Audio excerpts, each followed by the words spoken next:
Alright. Right, I made it.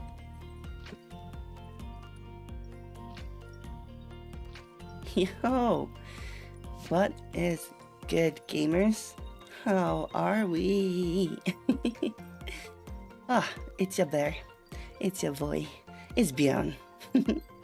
My voice is a little bit stanky. I was actually recording just now.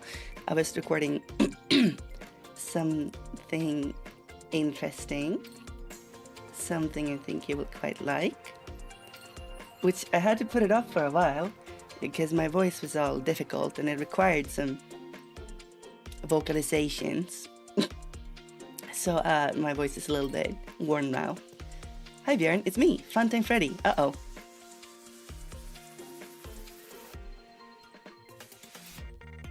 Is that bad? Today we're looking for ghosts. Are you excited? You better be. Yes. It's a ghost hunting game. Ghost hunting game with ghosts in it. And everyone is welcome to backseat. In fact, this game is so much better if everyone helps out. So I'm excited for it. I played this quite some time ago. I don't remember. I think I played it when it came out. And I haven't touched it since. And for Spooky Friday? No, wait. What day is it? Spooky Sunday? It's Spooky Sunday! I decided Spooky Sunday. We're doing this. Yes. And hi everybody. It's your cousin Freddy, Bjorn. Freddy Bears. I don't think that's good. That's gonna be a problem later. Also, it says Cult of the Lamb. I'm sorry, that thing is never updated properly. Sheesh. Observation duty 6. Did you have a good weekend? Did you get some rest? Did you get stuff done? I was sick most of it. I've been sick for a very long time. It's the flu, I think. It could be sorry, it could be COVID or something. I'm not sure what's going on really, but I sure have it. So most of it was resting. I'm sorry I didn't stream on Friday. My body decided it needed rest, and so I went to bed. And I slept. Let's see, what was it? Yesterday?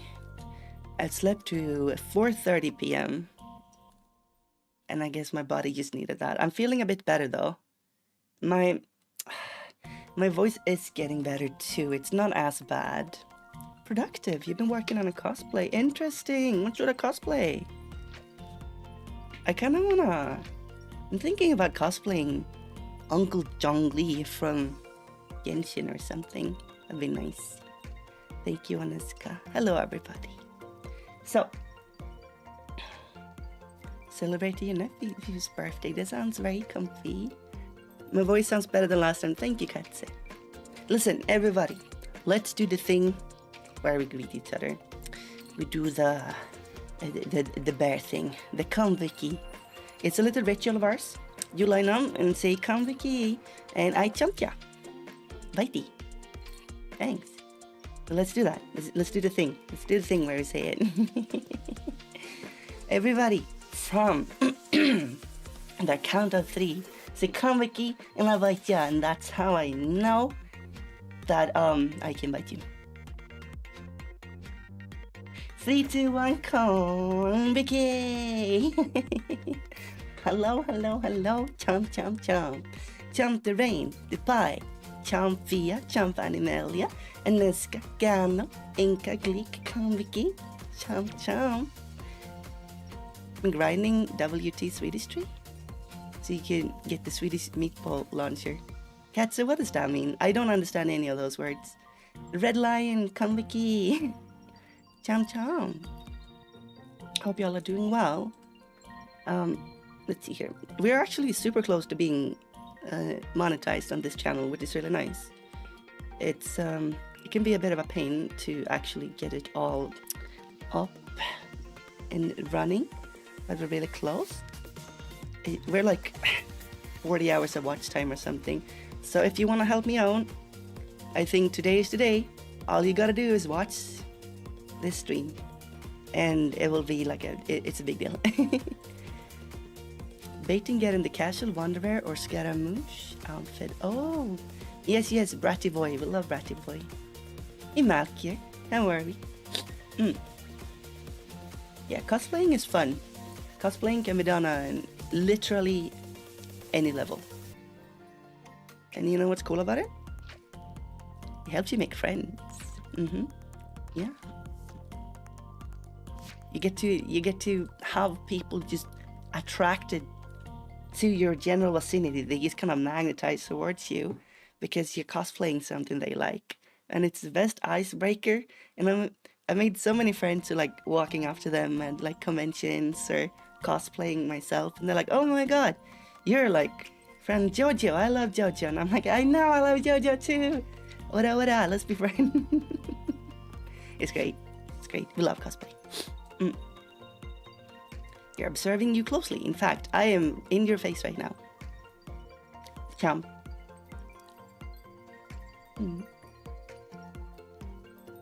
So, I just want to preface. I have recorded something. I wrote the thing myself as well. It's coming out. It's gonna be a little bit of a surprise, I think. And it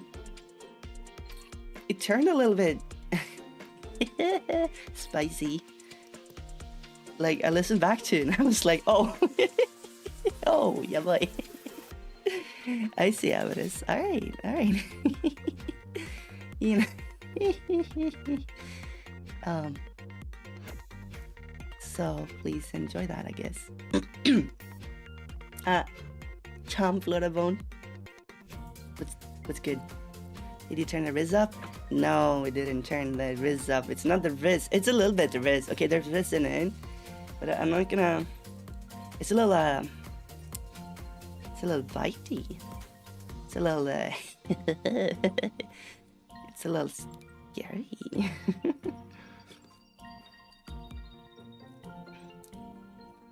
So when you see it, once you have a chance to listen to it, I hope you will enjoy it. Good pizza for dinner. All right, that's pretty dang. What sort of pizza? Tea. Oh, you mean War Thunder?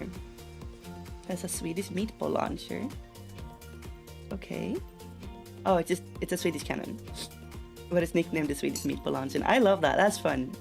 I don't think I ever played War Thunder, but I know people really like it. Hello, Uncle High Cheese. How are we? Welcome aboard. Listen, fam. I'm on observation duty. It's literally a game about observations. You look, you observe, and maybe sniff something out too. Okay? We're looking for ghosts. The ghosts and apparitions, and whatever, spirits, whatever it is. They manifest in different ways. Sometimes you will actually see like a spooky ghost or something. Sometimes something will just be different. Or something has moved. Something is turned off. Maybe there's a weird sound. And I need you to help me. The more you help me, the better. You really are a cat. Hello? My scroll's broken. The cats have ears like this. They don't, right? Look at that. These are clearly polar bear ears. Besides, only polar bears have blue fur, right? Little blue streaks. Yeah, no. Some cats actually do, you say. No. You're wrong and I'm right. And it can't argue against me. Hey, Lance. Jump. I come in and why is the bear sniffing us? I don't remember. Actually. Scottish fold cats do. No, I'm right and you're wrong. Maybe they do. You know what? That's fine. But I'm also blue. So this game, everyone is more than welcome to backseat. Because it's not backseating, we're just cooperating. It's a bit of a spooky game, so sometimes I don't remember if there are jump scares or not. I don't think so. It's like a very advanced version of Find the Errors. Is that what you call it? Finn Fem Fel. Find 5 errors or something. I'm gonna show it to you.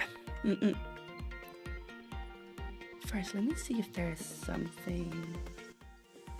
Is there something to plug? It's gonna be Valentine's. Valentine's is coming out. That's exciting. So, we're gonna do a Valentine's stream. Please look forward to that and more info on that later. Will I give you chocolates? Maybe. Maybe. The dreaded holiday. No, it's not dreaded. It's not dreaded. You're spending it with me. You're never really single if I'm in your life.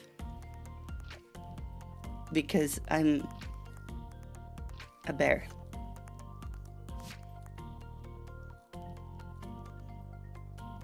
It's gonna be a good time. Don't worry about it.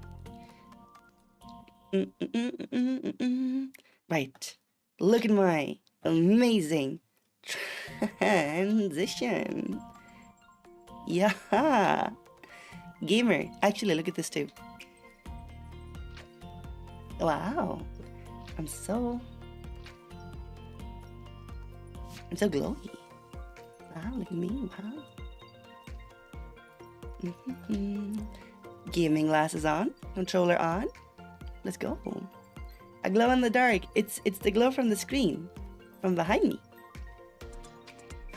You're a bear that acts like a cat. Perfect. What the heck?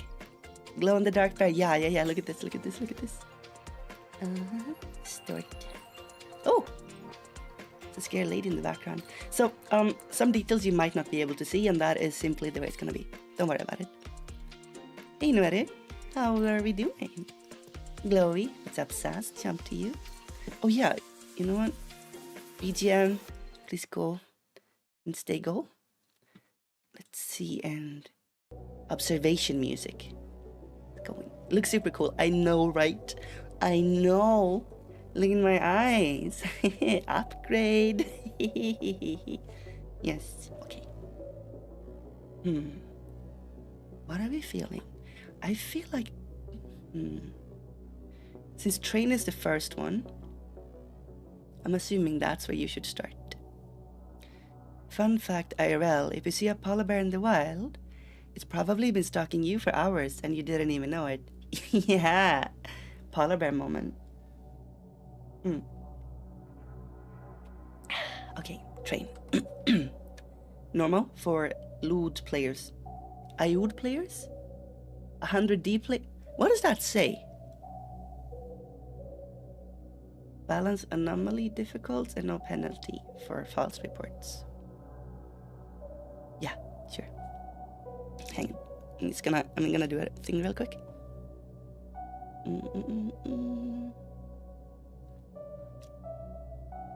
I am 100% certain that does indeed not say lewd players. Because in that case, get out of here. Iod is the name, huh? For new, I'm on observation. Oh! That checks out. I mean, this is the 6th entry, so checks out. Alright, let's play. Train. Locals. Locals have reported large quantities of anomalous events happening in the location. The epicenter seems to be a parked locomotive in the center of the railway station. A body was found inside a train. I have not yet been able to identify the body due to the extreme damage caused to it by what appears to have been a gigantic blunt instrument wielded with immense strength. Sorry, that was me. Strange mumbling resembling no known languages have been heard from the train. Numerous passengers have reported luggage disappearing and leaving the train with items they did not enter the train with. Those are just the goblins. That's not a haunting, it's goblins. All right. The music is creepy and sad at the same time. Yeah. It is. It has this like descending minor tonality to it. It makes it kind of sad. Okay, so train. Driver say, oh, what is this? Attention, employee. Yes. Anomalies have been previously cited in the monitored area. Pay extremely close attention to the surveillance camera footage. File an anomaly report ASAP when you notice something has changed. Okay. Well, this is the driver's something. Toilet. Toaletten, eller? The dining car. Yes. Entrance for employees only. That's important. So I think what you do is you kind of scan through it. You gotta pay attention to what you see. Kind of scan through. And sometimes things change or move. Sometimes there's a ghost. It has FNAF vibes so far. Yes, indeed, it has. So something has changed, they say. Well, I don't know what. And I think we click on it, right? Yes. So then we can report something. We can see lights having changed or turned off. Steam or smoke. See the ghost itself. Something distorted. A camera malfunction or abyss. And then I think we just click on, we click and hold on something that has changed. Glowy polar bear. Yeah, what's up, Mary? Yeah, I'm glowy. It's the back glow from the screen behind me. It's a pretty cool effect, so I turned it up a little bit. I cranked it up because it looked really neat. And I don't know if you can notice at the moment, but it actually reacts to whatever's on screen too. So when it's really dark, I get a bit darker. When it's lighter. Okay. Let's find some ghosties.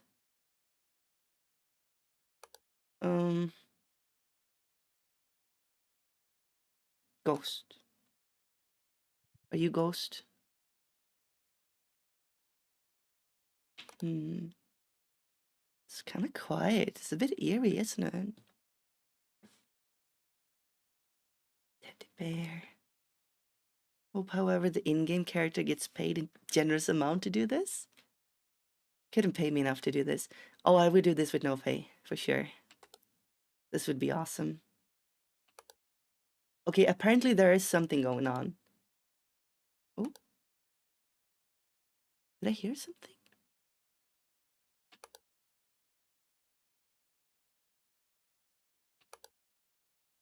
You will see faces. Things move. Sometimes, what they call them, like duplicates or something. Which is like a ghost that looks like a human. Or a mimic or something. Just false fake person, fake news. And sometimes magazines and places, like images and stuff, they will be changed with a weird spooky ghost thing. Did this change?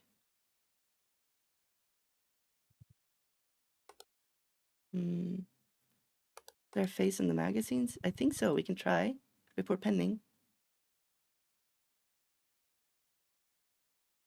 Nothing found. What about here? Wait for the ghost to start throwing stuff around. Yeah, for sure. Oh! Attention, employee.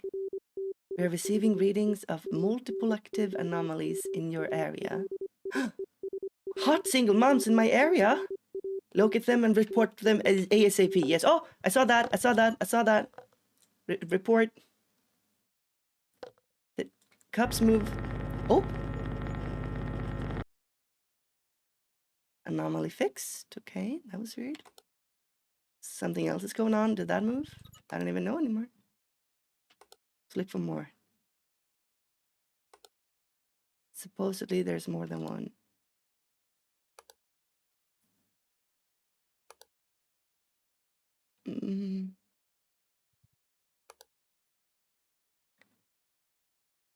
Yeah, the whole squad's pulling up, but I don't see them. Hello? I'm just gonna click some stuff and see if it's a hit. Report pending. Oh! That was a scary sound. If you don't catch them, it will be too haunted and they come to haunt you and they kill you. Did you hear that? It sounded like a cat purring.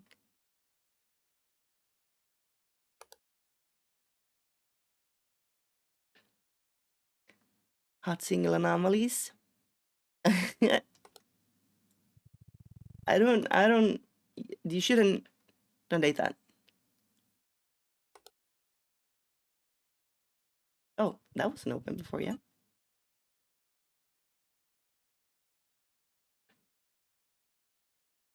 Nothing found. Okay, I'm gonna change a thing real quick. I think we need, you need to see my cursor. Magic, there we go. Gonna get off your computer and be surrounded. Yeah, that would be really creepy, actually. Am I blind? Did this move? That, what the heck is that? There's something up here, and that must have been moved. Oh! Creepy. Okay. Thank you. I don't even know what that was. It was just a bunch of stuff.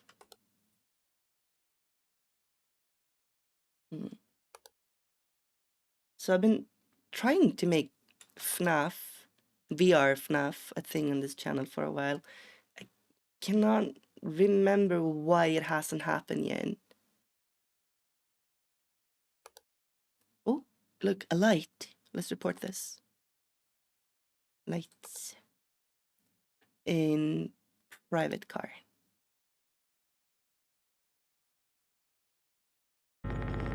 Yaha! I think as you go, more stuff starts happening too. It's pretty chill at first. I think I have a vague recollection of a dude being in this one. You just look over and a dude is in the entire flippin' vest. But it's okay though, because he's in high vis, so he's supposed to be there. Yeah, VR FNAF. Have a VR headset. Oh, there's somebody sleeping in here. Get out of here. Get out of here. You smell. You want to deal with anomalies in VR? Into the radius is pretty based. What is that? Oh, look, ghost. It's a ghost. Ghost passenger car. Is it an actual ghost spotted? Number 5. Passenger car, ghost car. Okay.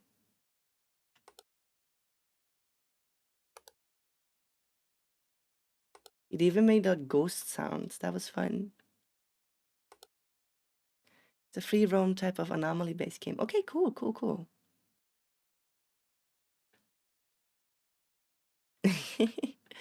Bjorn the Ghostbuster. Yeah! Do-do-do-do-do-do. Busting makes me feel good. Do-do-do-do-do-do. Okay.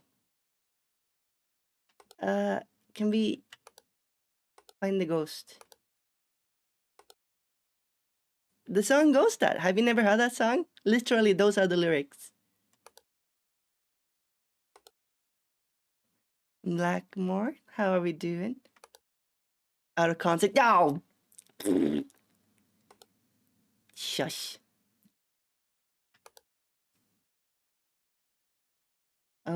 So Blackmore or anyone else who just dropped in, we're looking for ghosties and anomalies. If literally anything had changed, we click on it. Oh, I heard it again. I heard a purr. It went purr.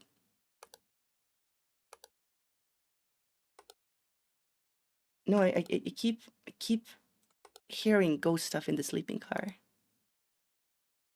Draw me in the Ghostbusters uniform, please do. Ah! Are? Nani the heck? What do you mean? What did... How... Wow. Poster anomaly, extra object in driver's car. Are you kidding me? There were 3 of them and we missed all of them. Okay, interesting. So let's look more at posters. Let's, however, try a different map. Oh, never mind. There we go. Start. I want to do the hospital. Eye issue? Yeah. Hey, Gao Gao. Can I know what people call you? Ibuki? Bjorn? Actually, what do y'all refer to me as? My first name is Björn. My family name is Ibuki. Björn is Swedish for strong or bear. And Ibuki, written with the kanji for snow and storm. It means snowstorm. Snowstorm there, because I'm such a storm wherever I enter. Björn, Ibuki. Ibuki is pretty cute. I like that spelling with the 2 O's. Hospital. The redacted hospital has been evacuated and shut down. That's all the lore you're gonna get. I have never played this map. Mr. Paul a bit boring. You may call me best white-haired anime boy. Bjorn it is. Yeah, nice to meet you. I too go gal. Gal. I'll file a thing when you see the ghost. Okay. Ooh, creepy. Silent Hill-esque. This after Kaworu? Kaworu Nagisa? What the heck? Unlike Kaworu, I didn't get crushed. I'm still here. Okay. This is the bathroom. It has toilet paper, more paper holder, soap thingy, a jar, and all of this stuff. Examination room. Wow, there's a lot of stuff in here. I think this level might be very difficult. Vuki is cute. Hospital with lots of weapons a ghost could use against me. They don't really use anything against me. They just kind of haunt me until I die, I think. IKEA mascot. Yeah, I guess I'm a walking IKEA ad. Sometimes, let's just click stuff. Those are 2 bottles, by the way. Nothing found. Was this always open? Hey Zoya, how are we? Would I go ghost hunting? Oh my god, I would love to go ghost hunting. I would be so down. I've watched a lot of like ghost hunting shows. It's super fun with all the weird tech, you know. You got the EMF readers and the ghost speech boxes, the ones that go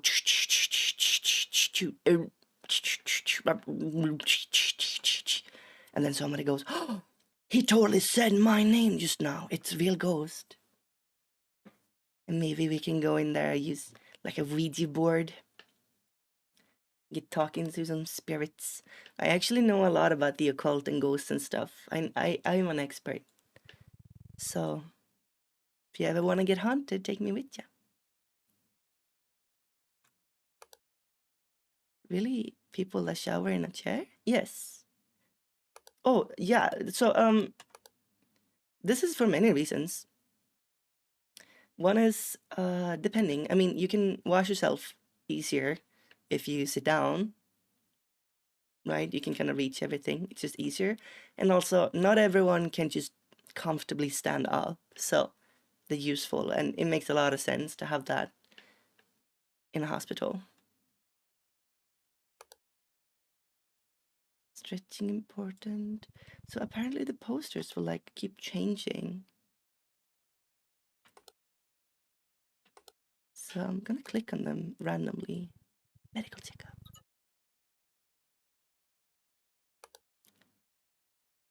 Oh, did something get changed? I feel like the scale moved, but I can be wrong. No anomalies. Oh, it's so hard at first. At the corner is a wheelchair, but I think it's supposed to be there. Yeah. This game is called I'm on observation duty. So we observe, and when we find that something has changed, something is spooky. Oh! Ah! Ghost! Like that. That's... That... We click on it.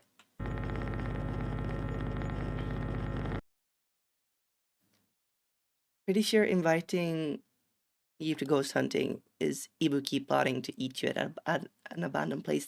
Another one. Spooky. Are these common in hospitals? Do you see this a lot? They're just chilling, but they're not supposed to be here. They're not supposed to even exist, I think.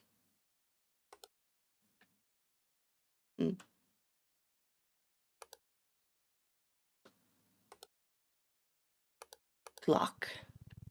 I like that the clock follows the in-game clock. Oh, 1 hour.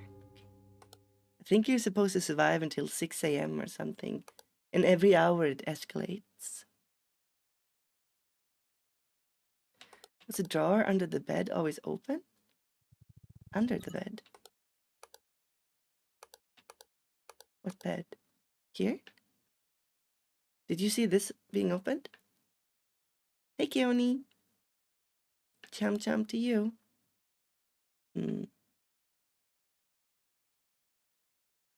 Whenever you see anything, please let me know. Oh, the bed. Oh, this! I don't think it was. Good call. Aren't ghosts just people in purgatory?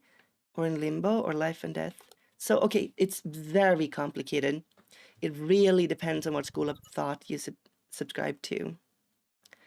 I am more into the teachings of Aleister Crowley. I'm sure you heard the name Aleister and Crowley many times.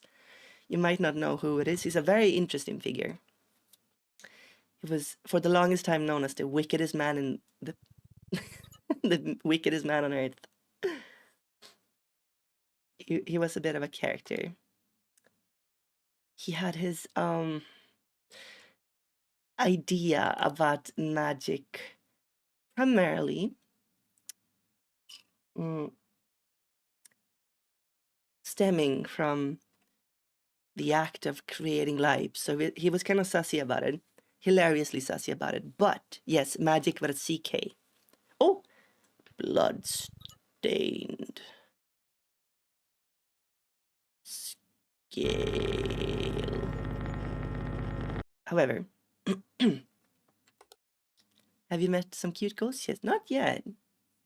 I know there's a really cute game that's about just meeting a cute ghost girl. So Aleister Crowley, he firmly believes, he believes in the afterlife, and he also believes in dimension kind of beyond this. I don't know if I actually believe in ghosts or not, but this is the school of thought that I like. Was this really not correct? Aleister Crowley believed that ghosts always move on, but they shed off some of the earthly... Oh, I feel like this is a camera malfunction. Because it's so... I don't know, it's just different. It's very, very grainy, no? Okay. It's shed off, but kind of non-human spirits that are... They're insidious, parasitical creatures called elementals can use everything that the soul sheds off, and they will pretend to be that person. so they can walk the earth, pretend like in the clothes of that spirit, so to speak. So if you ever talk to a ghost, you don't talk to the actual ghost, you talk to an elemental using its memory. It's really spooky stuff.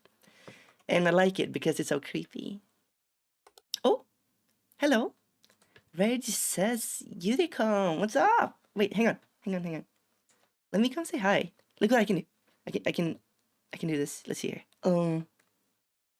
Where are all my buttons? That's look at that. Isn't that cool? Hi gamers. What's up? Welcome. My name is Bjorn, Ibuki Björn, and we are playing ghost game and talking about ghost stuff. It's really nice. We like ghosts. It's just talking about Aleister Crowley and his ideas about ghosts and spirits and stuff. Very spooky. Hello, just came across the channel. Hello, nice to meet you. We're a chill bunch. We're friendly, kind of bitey. Chow. Unless you are against being bit, we bite you. I bite you. The other ones don't. They just in chat. Yes. And we have fun. Is that a good enough explanation? We play a lot of variety stuff. It's very nice to meet you. What were you up to? Yuri, hello. Hola Bjorn, hola Gaia, ¿qué tal? And Andy, hello. Gaia, I'm a squirrel, hello. Squirrels, huh? That's tasty stuff. So, I'm gonna explain what we're doing. It's fun, but kind of creepy. Yes, so you know. Okay, you've been warned. I don't think there are jump scares. Maybe there are, but it's more kind of FNAF-y almost, with no jump scares. Okay, let's see. Look at this. Game screen. Dum. And then we go from game screen to full screen. Yeah. Oh, that's so cool. What sorcery is this? So, what we do is we observe. There are all of these rooms in different areas. And sometimes there are straight up ghosts in them. Sometimes something has changed. For example, I don't remember this door here being open, so we'll click on it to report it. Nice. It's Ghost FNAF without the giant metal robots. What the heck?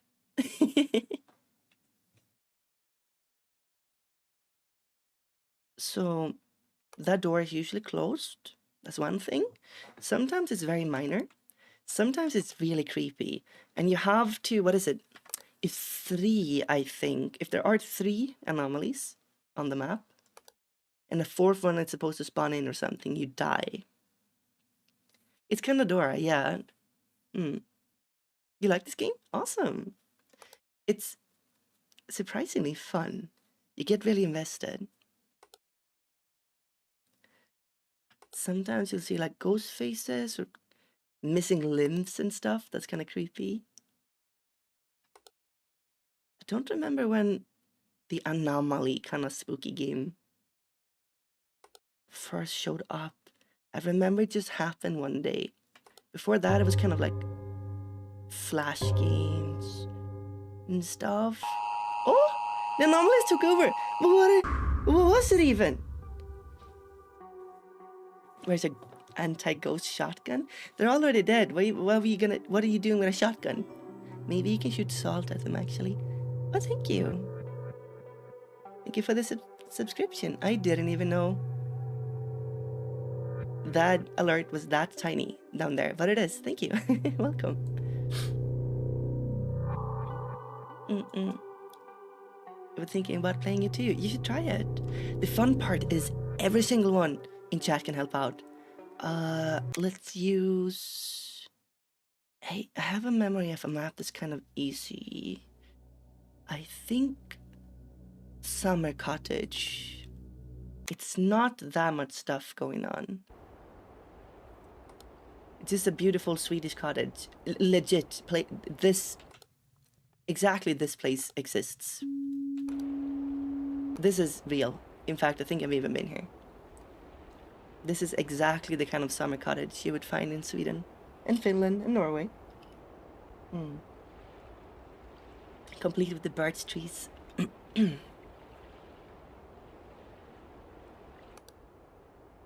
Ask the Winchester brothers, right? Hi, Octavia.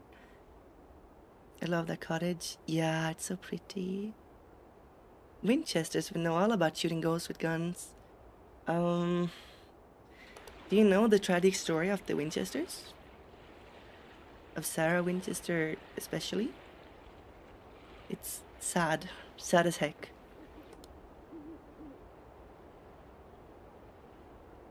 Bjorn is waiting for you in that forest, though. I'll just be creeping outside of your windows. I'm not gonna do anything. I'm just gonna see what you're up to. Hi, Ara. We found ghosts yet? Yeah, we found a few, but we keep getting dunked on by the ghosts somehow. And Katja, hello. I like your model, and your voice is nice and soothing. Thank you. My voice is a little scuffed because I've been sick for a while. Hello there, Terrence. How are we? Nice to meet you too. Terrence. Ah. 日本語が話せますか? Oh, let's see here. Yes, my name is Bjorn. I'm a polar bear. I left my tribe to come and get to know humans. And in doing so, we hang out and we have fun and I bite ya. Chom, chom, chom. Spooky bear. I look spooky today, but we're a very wholesome, fun-loving community. And I am from brave group Globie. Let's see. You're streaming on YouTube or Twitch as well? Oh, hang on. Speaking of twitching, we gotta stop that. Quit it. Stop. You're gonna backrooms yourself, dude.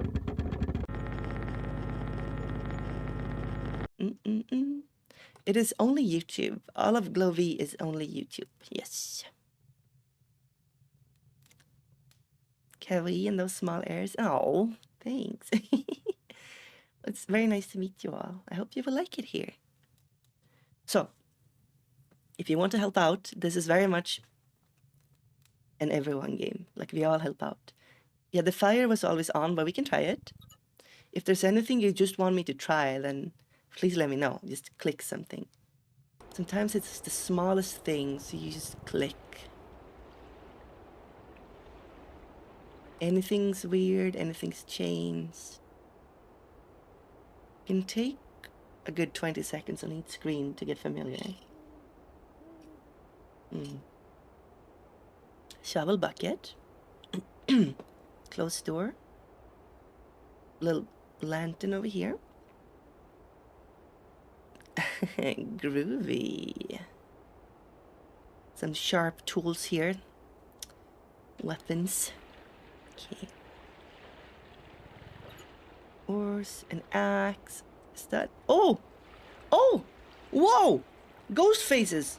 Ghost face! Ghost heads! Go. What the heck? Ghost? Is a ghost? Is a ghost in the sauna? Bad news. They were so translucent, I barely noticed them. Okay, a scythe. Wholesome scythe moment. Please don't kill us. Were those pillows supposed to be there? I think they were. Yeah, okay. Bucket. Blankie on the chair.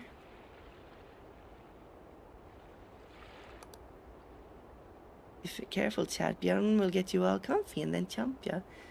People like getting pet. What are you talking about? I heard ghost in the sauna just now. Are my ears acting up? No. Those are real words that I said. Oh. Very suspicious, random shovel in the yard. Okay, apparently. Oh, look, these toys. I don't think they were here. Wait, was this always here? The mattress? I guess it's the sleeping loft, but it looks very uncomfortable. Nothing here. I think the art is fine.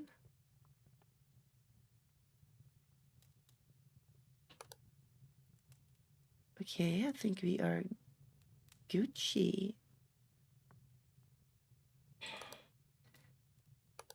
Sometimes I'll just randomly report stuff. Oh!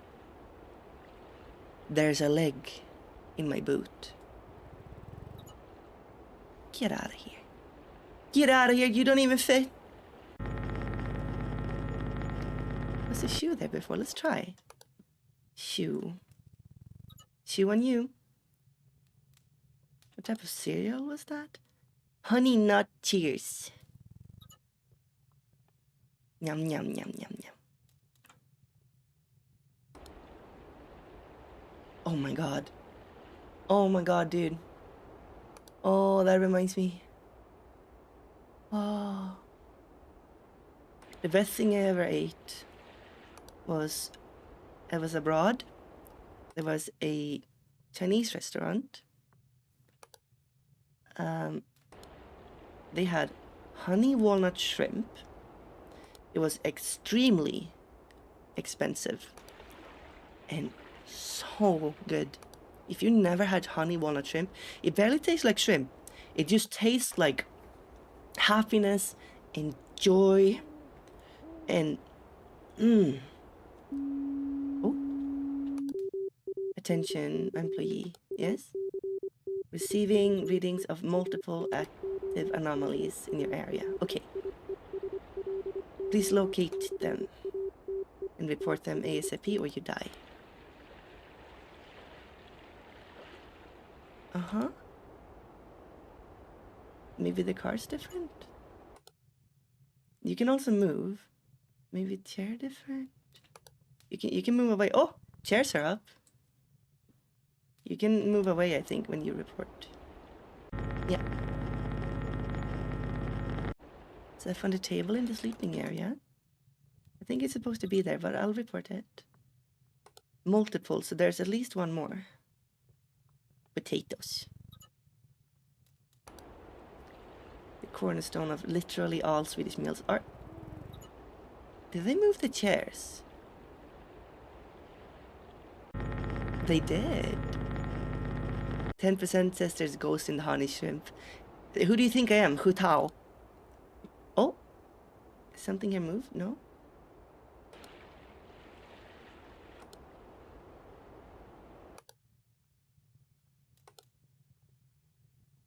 Stuff next to the bed covers. Let's try. It's not much of a bed, it's more of a futon. Oh! Honey nut guts! Yeah, let's report that. Janet Hutao. I adore her. I aspire to be as weird.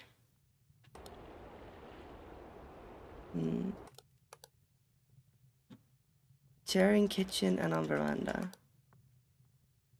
Chair in kitchen too? Maybe more chair?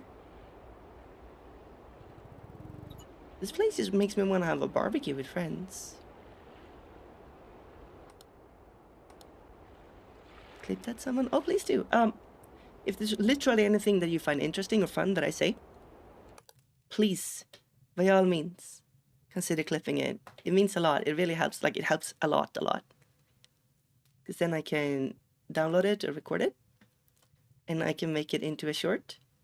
And shorts are how you grow as a streamer. I mean, you're welcome to do fan edits and fan videos and fan posts and just like fan clip stuff too and post it on places. Of course. But if you don't want to put in the work, then, you know, just clipping something is very, very, very, very helpful. Okay, let's see. Can't see much.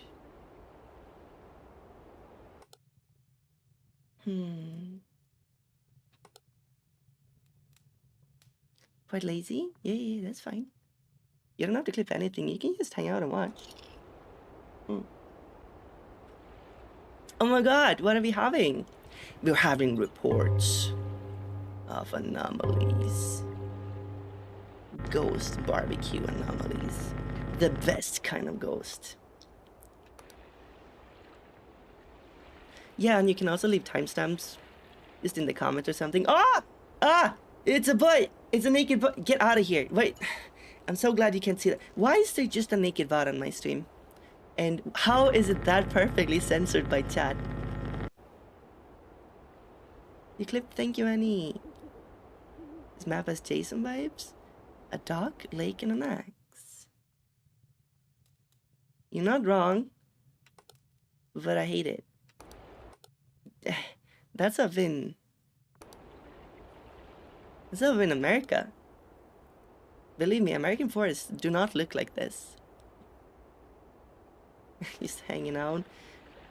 I hate you for that pun. Don't ever say that.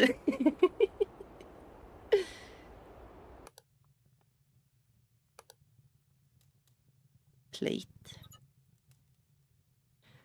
It's so irresponsible to leave the fire like this going.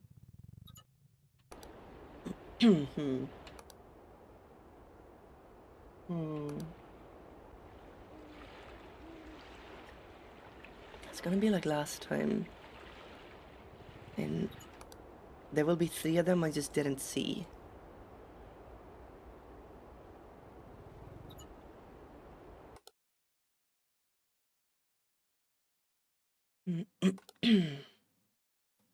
See. Maybe these. I'm just clicking on stuff right now. Just in case. You can only report a thing at a time, but... Like, was that gasoline canister always behind there? I think it was, but let's try it. The pun sounds like something you would say. Exactly. Only I can say it. The fire was put out. Oh my god. They listened to me. Thank you, Kaji. Give bra.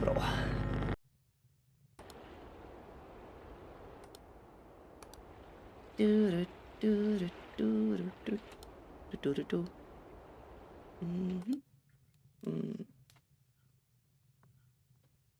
don't know if this light's being weird. I think it is. I think you right click and hit light. Oh, never mind. Got it. Nice.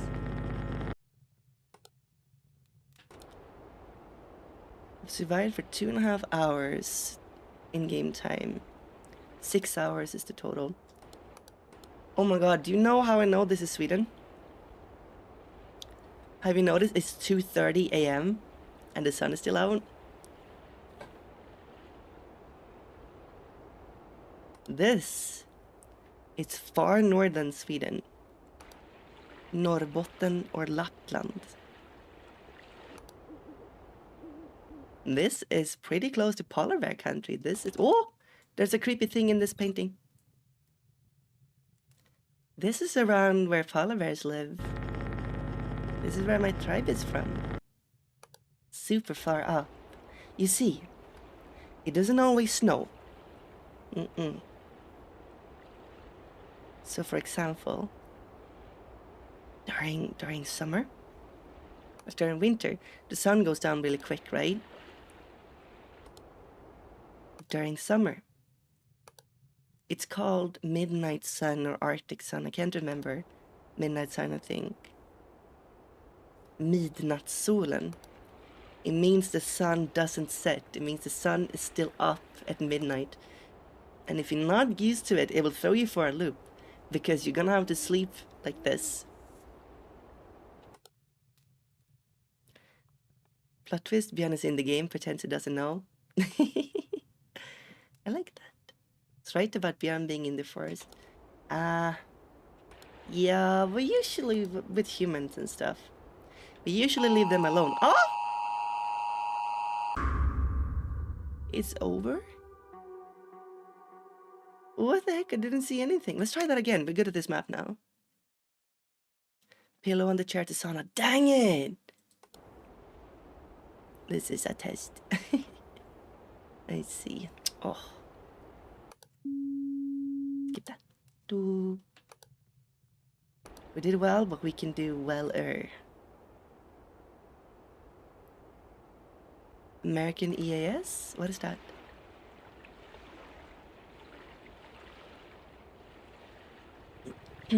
I mean, there was always a pillow here. Maybe that was the second one. Can't believe there were that many we didn't see. Looks fine. Yeah, we usually leave the humans alone. The thing with humans is they tend to shoot stuff. And if you don't think that everyone and their mom has a gun up in northern Sweden, then you haven't been to northern Sweden. So we just leave them alone. We stick to our own stuff, you know.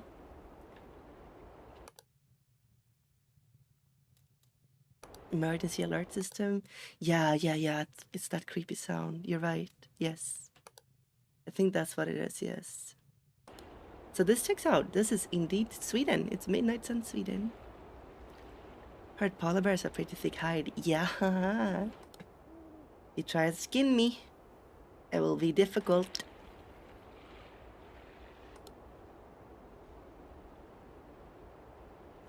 You see anything?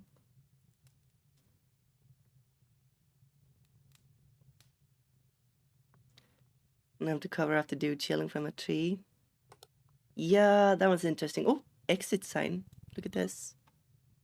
First and foremost, why do you even have that? That's silly. You shouldn't have that in your cabin, but sure. What if polar bears were to acquire guns? Polar bears are wild animals. Why would we need a gun? But have you seen a polar bear? Have you seen... Okay, you have. You see me. We are chads. We're not afraid of anything. We're apex predators. We walk up to you and we eat you if we're hungry. Literally, we don't care. Never afraid. No need for gun. All the guns are dangerous. I don't like them.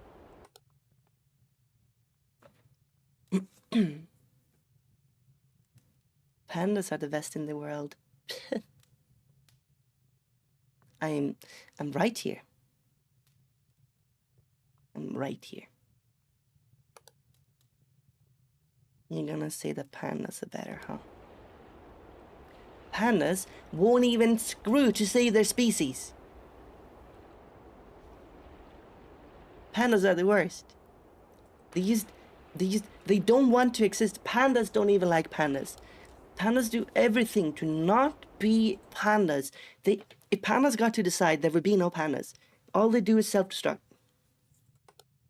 And eat bamboo, which I'm sure it's good. I would probably too. I like bamboo. It's okay, Bjorn, I can't eat cheese either. Yeah, about that. I legit kind of vom. Oh! Got some footsies. You almost look like a panda. You prefer... let's see, wait. I totally lost the plot here. If you prefer polar bear, but I don't. I mean, being attacked by one, since polar bears will attack and eat human, most grizzlies will only do territorial attack. Yeah, that's the thing too. A polar bear will, like, we just eat. If hungry, if snack-shaped, eat. If no food, why snack-shaped? Forgot what I was talking about. Was those always open? Paddling the boat? Is it? Let's try. Pandas eat bamboo. They could chew through human leg like celery stick. Oof. Ooh. Yeah. Yeah, bear. Bear strength. Did you know that humans fear us bears so much? Back in the old Norse days, I think in Norse... Oh! How is that even correct? Oh, the plates, right. Back in... What is it called? Indo-European? Indo-European? When Europe was still sparsely populated, right? Like kind of the beginning of Europe. Like kind of before the Norsemen, I think... No, it's here. No. No, it's just early era Europe. Humans generally didn't have a word for bear. Oh, color. Okay. There was no word for bear. The word was the one or that which shall not be named. I'm not joking. They were so scared of bears that they were afraid of summoning them through just saying the word for bear. So they never used it. They didn't even speak of bears. Because bears are just big tanks. What are you gonna do? What are you gonna do? You're gonna fight a bear with a stone axe? Okay, good luck. All you gotta do is just spend your days hoping you don't run into a bear. Do anomalies change the color of a car? I don't know, and having fun, I guess. If I was like a poltergeist, I would probably just do random vague things like those two to confuse people. If we just yell and hope for the best? No. Early era settlements in early Europeans, early Northern Europeans, especially from all I know, just hoped for no bear.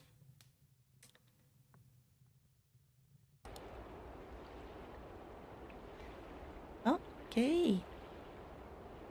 Konbuki and chomp to you. Boxes before the barbecue place? Oh. These, yes. Well, let's check them. So there's 100% something changed. But I wouldn't know what it is. Oh, this is so hard. Sometimes there are like faces and stuff in paintings and in windows. Just gonna click some stuff randomly.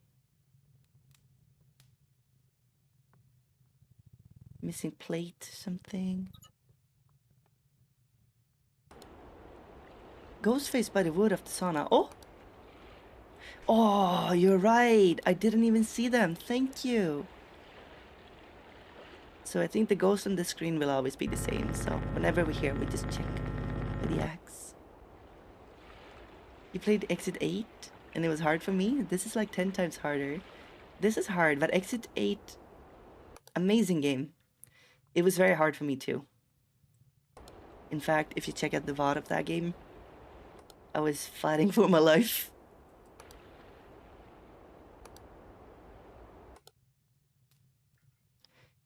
If you speak of the Ursus at 3 a.m., you turn into the imposter from Among Us. Well, yeah, David, you are right. It's very difficult. Exit 8 was in 1 hour rushing, not understanding how to play. Oh, that's funny. Okay, I see. Yeah, Exit 8 is... Oh, ghost. Interesting to say the least. Very much a ghost in the warehouse. This ghost person, look. He's just hanging out. He's being there. I thought Exit 8 would be more getting chased around. But it was more this. So Exit 8 it's kind of this, but you walk through the same part of a subway station and see things being changed or not. And there was one I could never notice. It's a poster with eyes on it. And once you walk past it, it will start following you. But only after you walk past it. And I didn't notice it for probably an hour. Cheers. And oh my god, it was kind of embarrassing. But I had a really good time. I really liked that game. I want there to be more. Okay. Oh, Rena, hello. Let me come say hi. By the way, look, I'm all glowy and stuff. Have you done this, Rena? Have you figured out how to do this? I think it might fit some of your karaoke stuff. If you want to, I can show you. Well, hello, everybody. My name is Bjorn. I'm a bear. I'm gonna come and say hi. It's so cool I can do that. It never gets old. Hi. Gao. I'm Ibuki Björn. I'm a polar bear from Sweden. We have fun. We hang out. Today we play spooky. Often we play comfy. Often we do cute stuff. It's a good time. You know. Gao. Welcome in, everybody. You are glowy. Yes. Yeah, we appreciate Reina. Reina is a very cool kitty.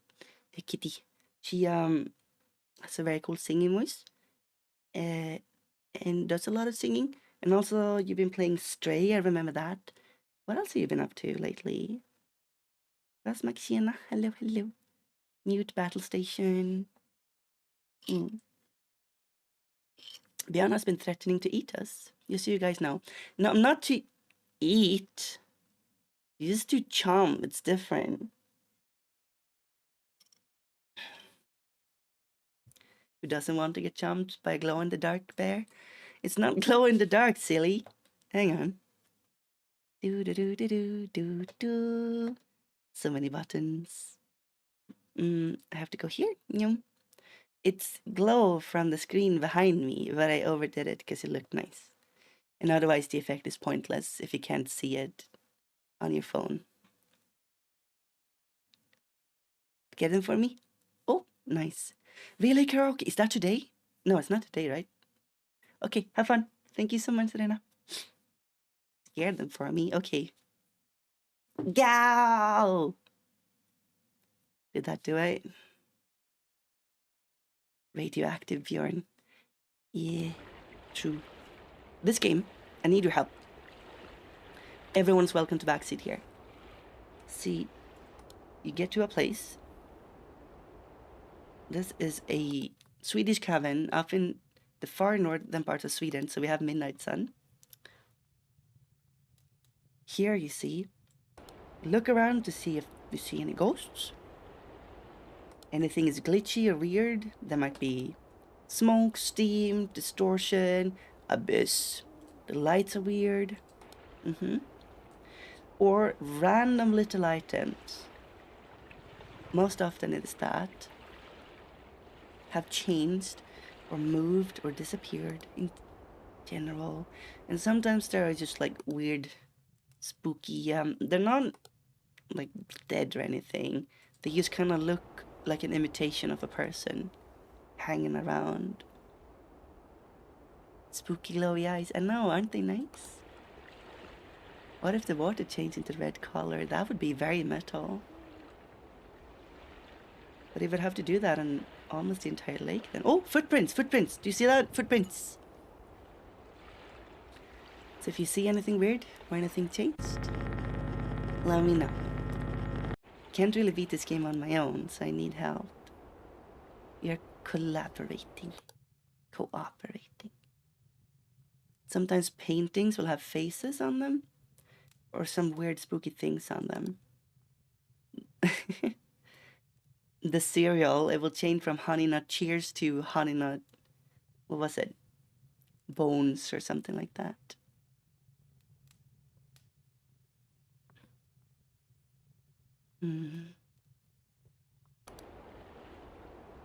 I don't see much, which is weird. So sometimes I just click stuff. If there's 4, I think you die. But honestly, what could it be? Again, just clicking stuff. Did this change? Honey guts, right. Yes. Spooky cereal. Creepy spooky cereal.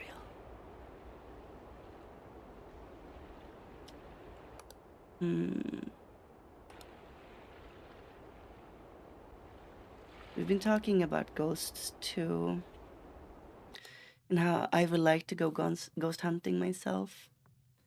I think it would be a good time.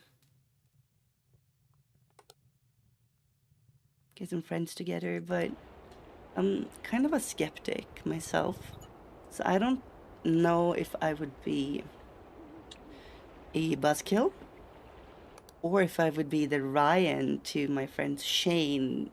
Do you know what I mean? Knob at kitchen drawer looks weird. Knob? What drawer? Here? Game doesn't tell you where you're at. So it could just be home cameras. Yeah. Just stalking casually. Receiving readings of multiple active anomalies. Oh, dang it. Ghost, maybe? Just clicking stuff. Okay, so there's more than one. Sometimes it will spawn in like 3 of them.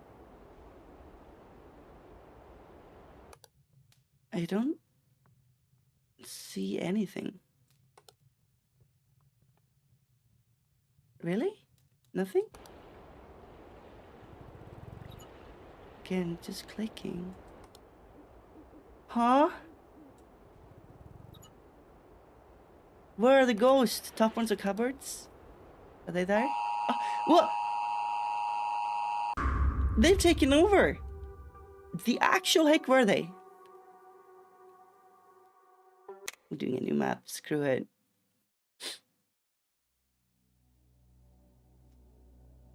Man, I have no idea what I was supposed to see there. It's Bjorn. Sure it's Bjorn. Start. Let's do hotel. I think this one has the funny shining carpet in it. It's a character in a horror movie. Would you be the first one dying, surviving, or the villain all along? I don't think I would be final girl because I'm not a girl. So I'd probably die. I think I would be second last to die, I think. Hi Retech, welcome. Yeah, this game is cool. Let's read the lore, shall we? Lore moment. The Outlook Manor. The Outlook Manor.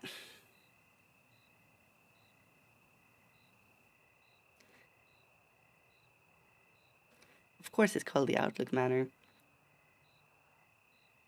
It's a Shining reference. Okay.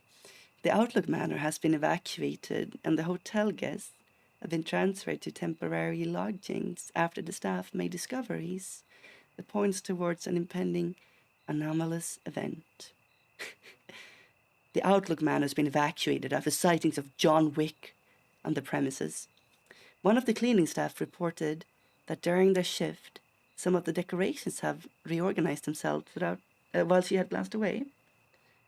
A guest reported seeing a pale figure wearing a wedding dress gliding through one of the hallways. Incoherent sounds have heard from the corridors during both mornings and nights, and footprints have been reported on the ceilings. Her. This really is a gang-style game. It has 6 in the name. And that's supposedly the time you complete the game. Yeah. So, the Outlook Hotel is the famous hotel from The Shining. I'm a really big The Shining fan. I watched the movie probably 20 times.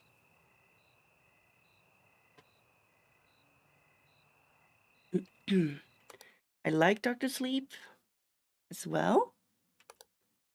Ah, there we go. Do you see this pattern?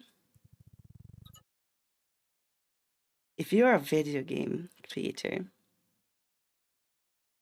and you think you're being unique and witty and smart from having this shining carpet pattern in your game, well, you're not being original, but you're being pretty based. But this is in almost every single horror game I've ever played. It's in all of them. All of them. Once you look for it, you see it everywhere, and it messes me up every time. Why do they always wear wedding dresses? You want to see a ghost in a leotard? I think you need to see some sort of aerobics ghost for that. So maybe hang out at the gym. Okay. Laptop's on. You should turn that off.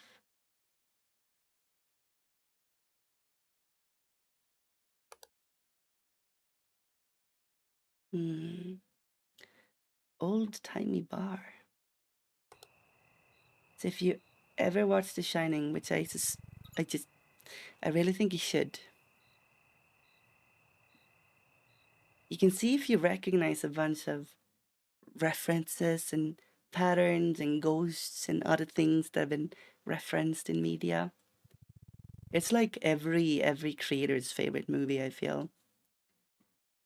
At least every movie maker's favorite movie, so you'll find stuff like this everywhere. Weddings are scary and stressful. I haven't been to a wedding for so long. My uncle got married. That's the one I was at last. I'm gonna see if it's light in the bar. I don't think so. Oh, smoke. Look, here. Let me move out of the way. Nice.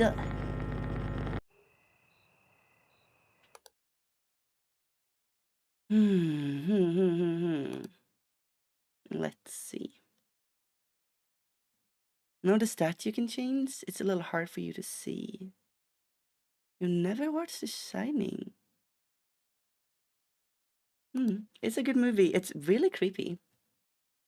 What's so fascinating about The Shining is that, okay, so it's made by Stanley Kubrick, which is every film bro's favorite director. For a good reason, though. He was an incredibly talented and unique director. Maybe not the nicest person, but he sure did very good movies from all I've heard and seen and know. Anyway, Kubrick movies have a very distinctive feeling to them. And The Shining especially is very haunting and unsettling, even when things aren't really going on. Famously, they built an entire set of a hotel that can't exist. So one of the ways it kind of freaks you out. Oh, this looks different. Maybe? No? Okay. One of the ways that The Shining freaks you out is that it's impossible. The building itself is impossible. So it has hallways that lead to where there are supposed to be rooms or rooms that lead to like where there isn't even supposed to be enough building. It just, you don't pick up on it when you look at it at first or when you watch it, but your brain goes, that this, something here is not right. Something here doesn't make any sense. It's a very good movie. It's very fun. You should definitely give it a watch. It has some kind of disturbing, violent content in it. Just be ready for that. But the movie itself is very good. It's actually a comfort movie of mine. I watched it with Papa Bear when I was a little cub. And ever since then, 1 hour. It just kind of stuck with me. It was very traumatizing to watch at the time, actually. I was way too baby to watch that.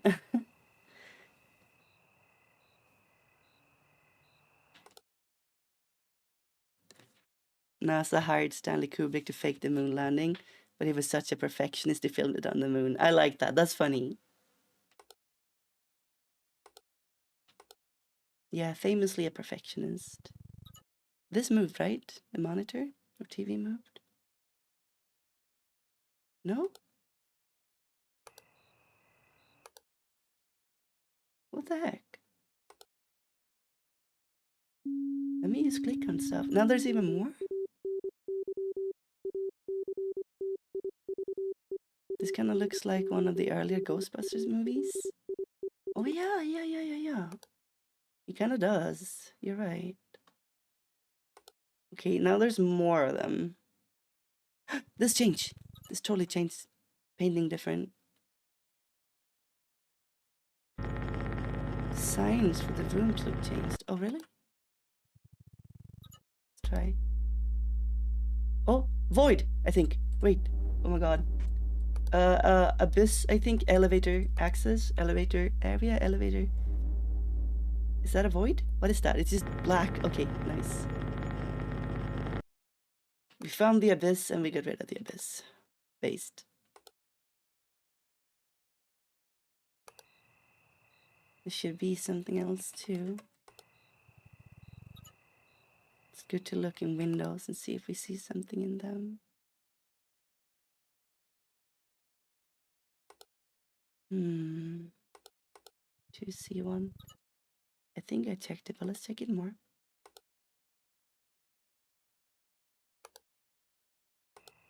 Yeah, The Shining is definitely a classic. Another thing that it does, it manages to be one of the scariest movies of all time. And instead of being, you know, like dark and scary, door closed at 2C. Oh, nice, thank you. Instead of being dark and scary and, you know, creepy because you can't see what's behind the corner and stuff, it's ultra lit. It is so lit it doesn't make any sense. It's lit to the point where it looks unnatural. It's just all the lights are on all the time, on full bright. It's a very pretty movie. I just really like The Shining. I'm not sure if I'm really a film bro, but I like films that are different and challenging. You know, kino stuff. Casually closes a black hole. Yeah, I'm not sure. Wait, there was a black hole in our elevator. Oh! Ghost. Ghost lady. Look, she's wearing a crop top. Very fashionable. The name very bright, The Shining. Yeah, exactly. And another thing that Kubrick just does is that he layers his movies with metaphors. So maybe he'll have like the surface narrative and 1, 2, maybe even 3 other narratives going on in the background. With little stuff in the background or things people do or hint to. It's really interesting. It's like, I don't think people have overanalyzed anything as much as Kubrick's works. Christina, hello. Will you be playing something that isn't scary anytime in the future? Oh, I'm sorry. I'm sorry if it's creeping you out. Yes. Oh. Yes. Tomorrow is not scary. Unless you think Cult of the Lamb is scary. We have Cult of the Lamb next week. And we have one-armed robber that we need to play. I've cancelled one-armed robber twice and I feel bad about it. And then Wednesday is Valentine's. It's gonna be awesome. I'll see you all soon, hopefully. Okay, Christina. Have a good one. The thing is, my brain is so like used to spooky. Oh my god. Dude has a third eye. That has to be sus, right?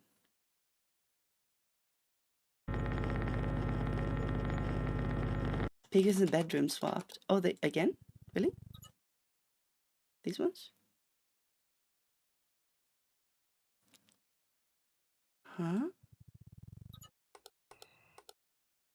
I guess not. Maybe we missed it. Was this here? Gated to the point you don't consider observation to be horror. Yeah. Basically, yes. Will you be my Valentine? Yeah. We're hanging out on Valentine. Everyone, you are my Valentine. Every single one of you. And after that, we're having dinner. And wear something nice. 666, number of the bear.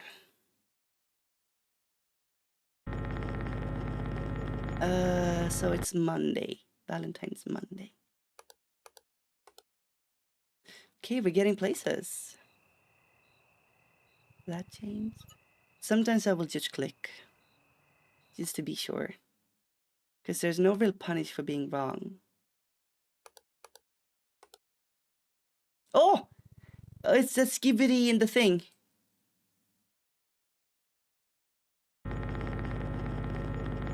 Skibidi pop pop, go away.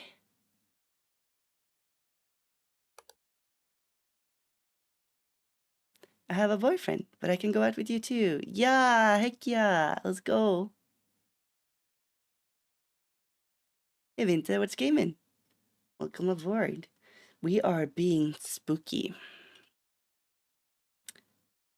Nice clothes means dress goth, right? Whatever you are the most comfortable in.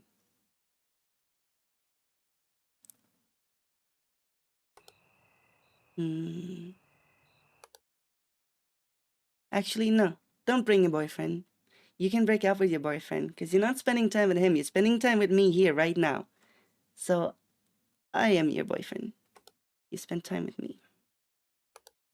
What does boyfriend mean?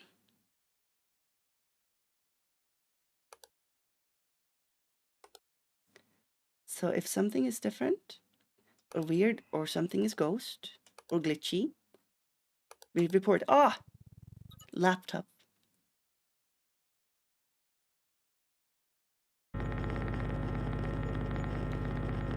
I can't break up with him. He's a silly goose anyway. Exactly. He's a silly goose. And I am an apex predator.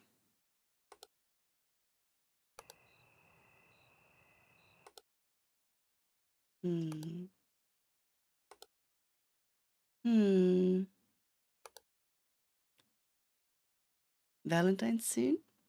Yeah, Wednesday. Wednesday's Valentine. Drinking to celebrate another year of being single. That's the spirit. Yeah, enjoy having fun. Nobody meddling with your life.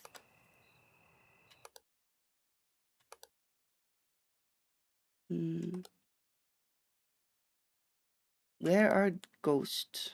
Are you ghost? I feel like it's doing the thing again. Where it's just giving us very tiny minor things.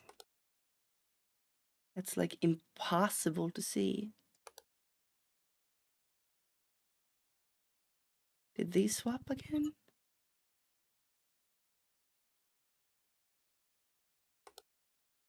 No. What the heck? I guess this can change too. Oh, lights. Lights in the lobby. Lights. Lobby. Valentine means Otome sale. Of course it does. And maybe we can find some cute fun Otome game to play. Okay, good. We got something, so we're not dead yet. But you see, if they add up, die.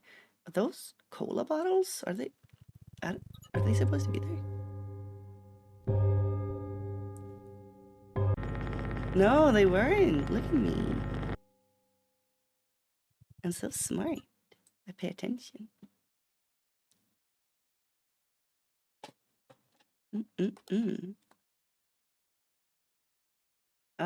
Is the laptop upside down? No, it's not. Okay. What more are we seeing?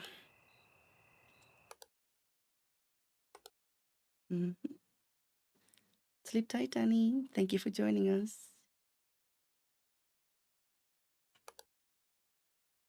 $204. Can you see anything?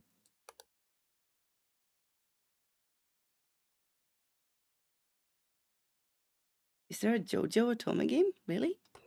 That sounds so funny. I would play that. I love JoJo's.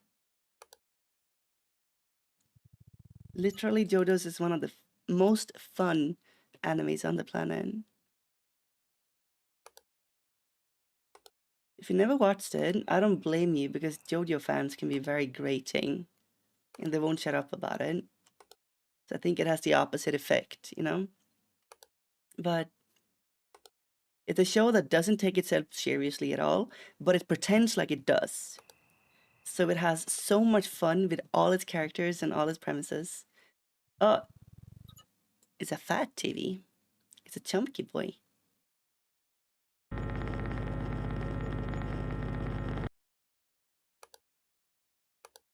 Nothing else. So it's a celebration of like masculinity and beautiful men and fun action and bizarre stuff. It's just great. Such a masterpiece. Don't body shame the TV. No, I'm not. All I'm saying is there's a big cathode ray tube inside of that old TV. What are you saying? What are you being proud of in chat? I'm proud of you all, regardless. Ah, what? Anomalies have taken over. Your mom. Report, please. Object movement in entrance, extra object in lobby, and object movement in elevator. What?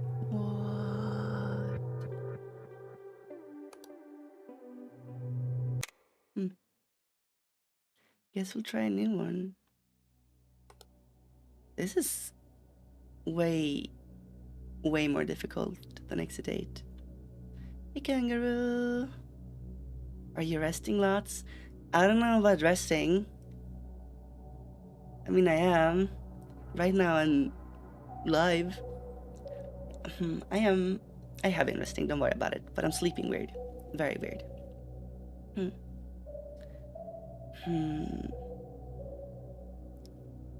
Let's do pool party. Party in the pool. The city of Redacted has closed off one of their public pools due to anomalous activity. Ew, people drowned. What the heck? Okay, it's just weird things. Oh. Yeah, that's weird. Let's report that immediately. That's creepy.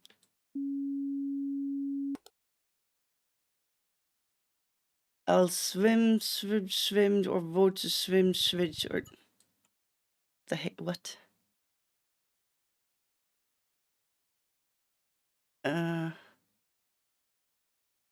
Okay. It just says that. They just put that up on the wall in the locker room.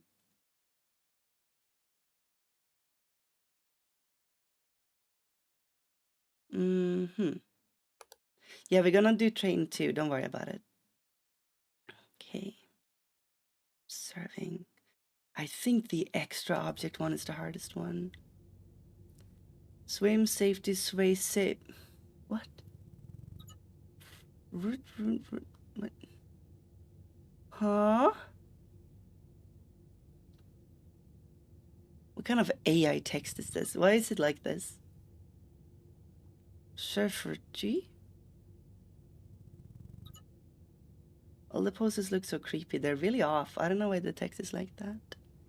Dare to play War Thunder? A dare, huh?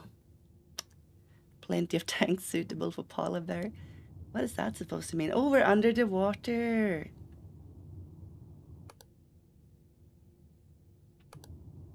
These have a casual underwater camera. That's fun. Slippers. Ah, a sauna, and it's on. Wait, steam smoke sauna, maybe.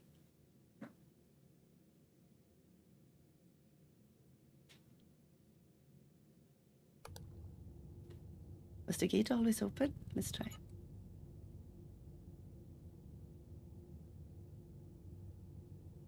Yeah, I'm not entirely sure what's up with the posters. They're interesting.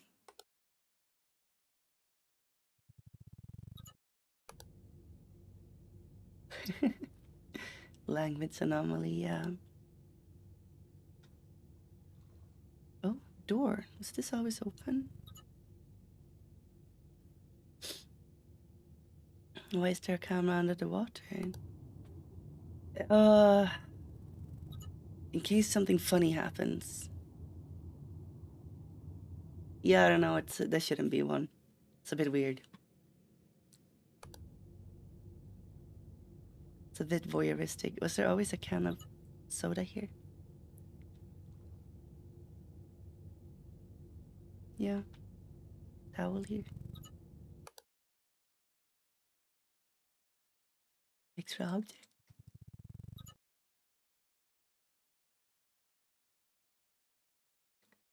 Why is this game making me sleepy right now?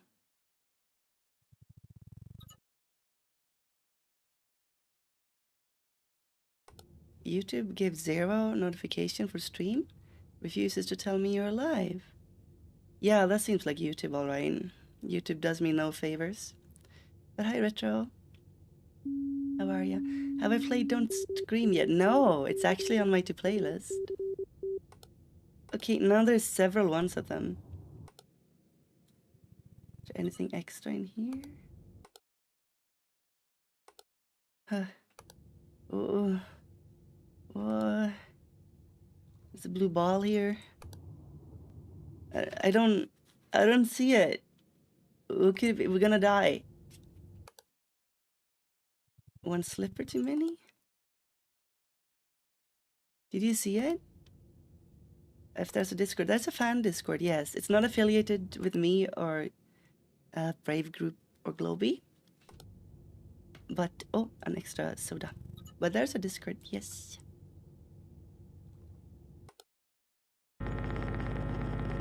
Oh, we got one. Okay, I think we're safe. What could... Maybe the shower head is different?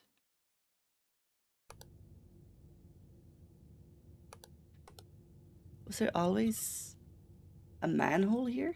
It doesn't make any sense. Really?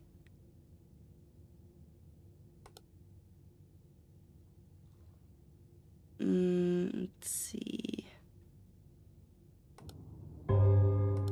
Ah! A head! Head in sauna!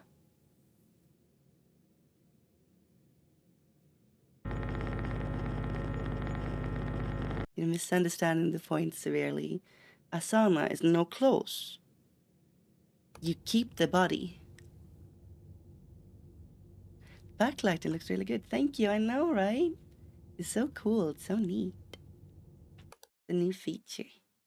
I set it up and I was like, wow. Looks so good.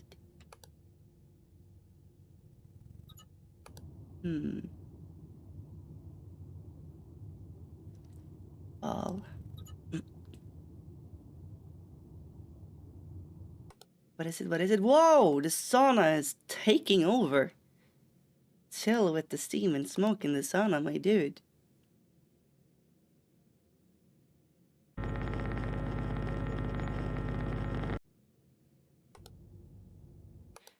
So yes, if you want to join the fan Discord, there's one specifically for me. It is managed by Fia in chat. So just search for that name and I think you will find a link for it. And see here. I think there's a general globie one too that someone made. It's on Twitter somewhere as well. Where am I from? I am from Sweden. Sweden, Sweden, Sweden. The northern parts of Sweden, where it's cold and the sun doesn't go down in the summers.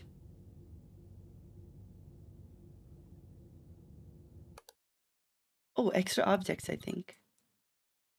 Yes.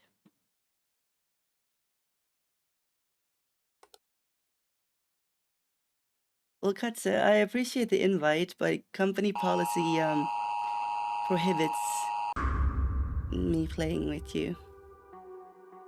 I'm sorry. Wow, we got dunked on. That's it. We're doing train. Train is the easiest one. We're gonna do train and we're gonna beat train. Train time. Training arc. Let's see. Sweden where the polar bears are. Yeah. Skip.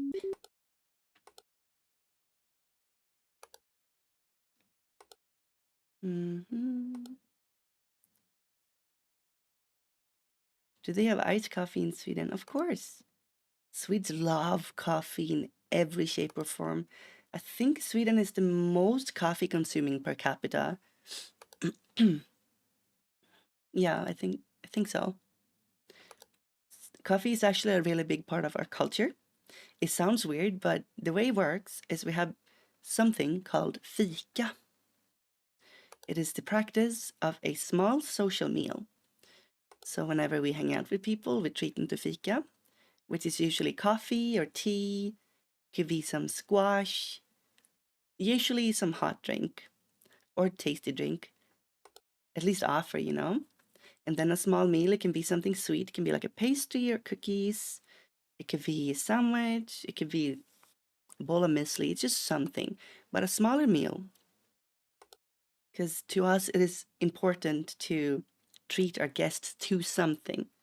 So you always treat them to a cup of coffee and something small to eat, even if they're not staying for long.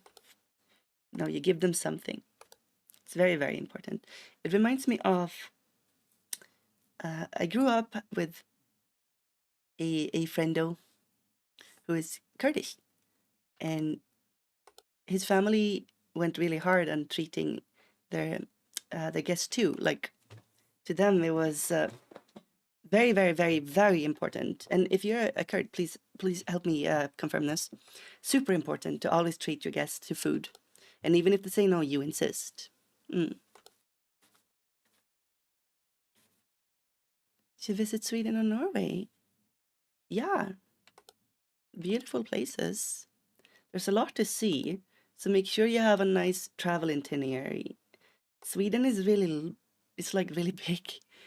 It's a very big country. And things are spaced apart like a lot. So you need to kind of know what you're doing. Emergency exit. Is this supposed to be lit or not? Traditional lots of Asian cultures.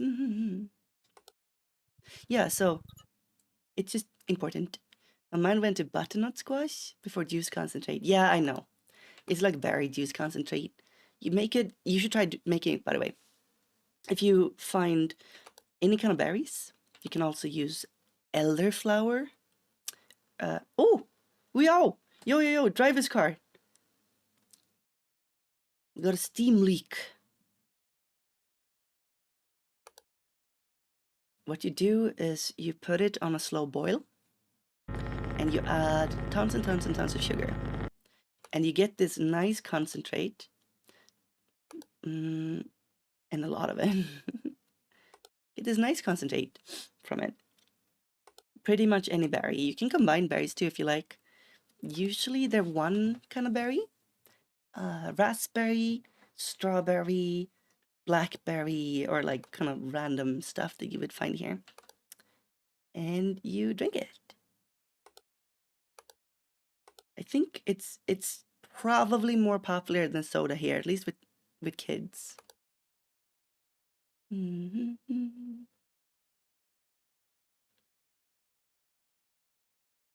near China? Strawberry, yes. Tasty.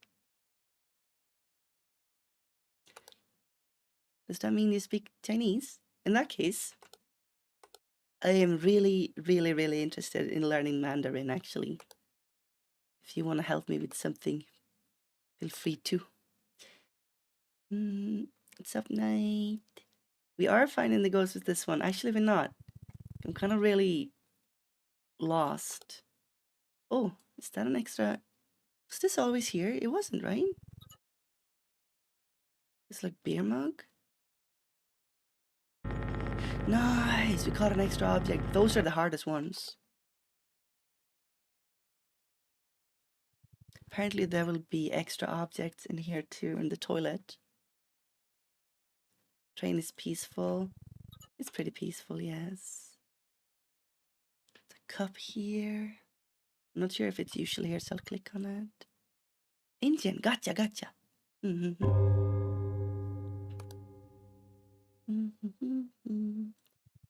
requirements? I don't think it's usually here, but I could be wrong. Can speak a little Japanese. 仕事で、仕事での本語も話せますよ。Oh, lights. Lights. Water closet. Are there any other languages besides Mandarin you want to learn? Yeah, Japanese. I mean, Brave Group is a Japanese corporation, right? So for work stuff, it would make a lot of sense for me to learn Japanese a bit better. My Japanese is, like, I can understand stuff, but it's just not as good as it should be. I kind of lost a lot of it. I feel really bad about that. Battle. Indian culture and tradition is huge. Yes. It's so much. Oh my god. I love the traditional clothing. It's so pretty. Smile face in bathroom? Huh? Oh, that one? I thought you saw something in the mirror smiling back. That's creepy. Oh, it's moving. Moving coat hanger. You will need practice. VRChat's a great way to practice Japanese. Yes, there are language exchange groups in VRChat actually.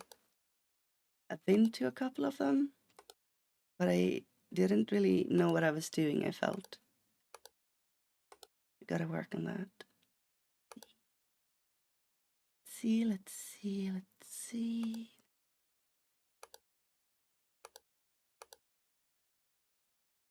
You love Indian food? Indian bread is amazing. Me and some friends some time ago went out for Indian food. It was more expensive than I could afford, to be honest. But I was really happy just for the company. And I had tiki masala with naan bread, like buttery naan bread, and it was just so good. Whoa! TV. Let's see here. Camera malfunction. No, wait, no. Can I not click it? I can.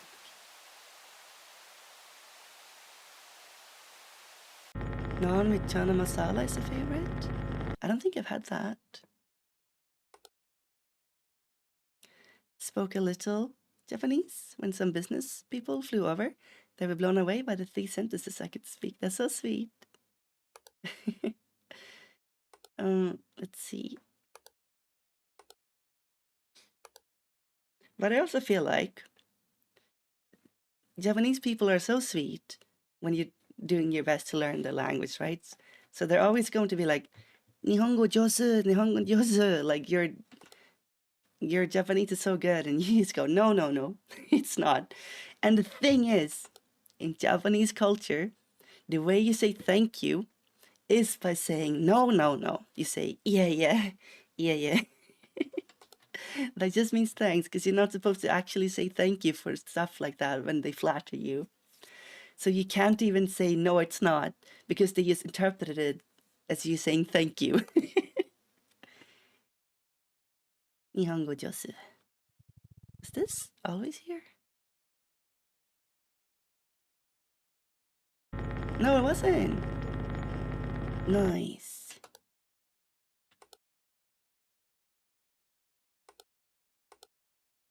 And then I remember stuff like 我的中文是不好的. I think that's how you say that. 我的中文是不好. My Chinese is terrible. That's in Mandarin.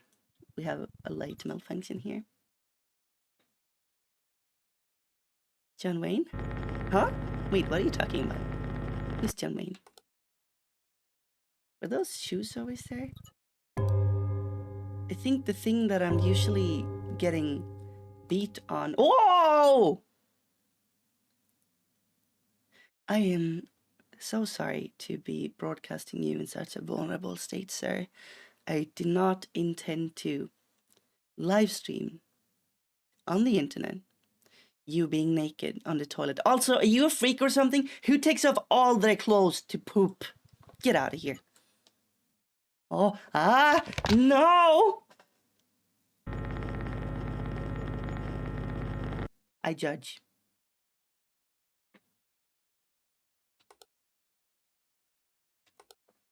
Anyway, was the fika always legit here?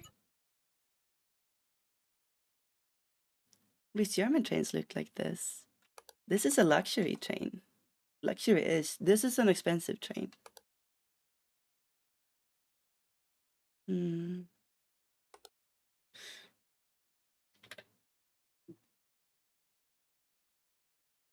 Well, that happened. I'm sorry. My ghost, stop. Why is there an evil German man in my train? Meet the director? Huh? Interesting. Sounded like you said John Wayne in Chinese. It was also a joke in Shanghai Noon. Jackie Chan played Chong-won. Oh. I don't think I watched it. I have a lot of respect for Jackie Chan. He actually started acting in American movies before he knew English, if I'm not mistaken. Zhongwen. Chinese language. And Chinese written language, or the characters, is Hanzi. See. And Wo, that's me. Ni, that's you. And you have to say them like that. Because if you would say, let's see here. Oh, you would say Wo, that's something else. Wo, that's something else. The tone of the word changes the meaning of the word. That's what's so hard about Mandarin. Oh, dead guy. Dead body disposed of.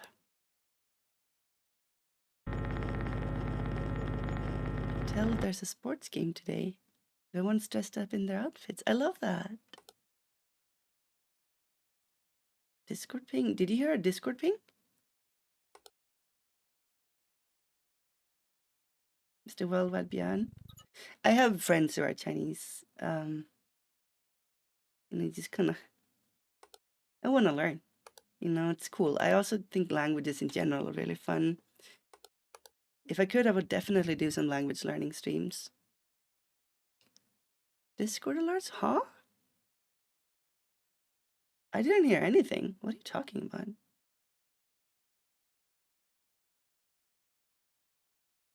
That must have been the game trolling. It's very interesting. Ah, ghost in passenger car. So interesting. You heard that, but I didn't. Discord alert anomaly. Actually, maybe are the sound ones? Maybe a distortion. We saw that then in the passenger car, I think, or heard it. A glass. Was that always there? Steam achievement sound. It could be. If it went do-do-do.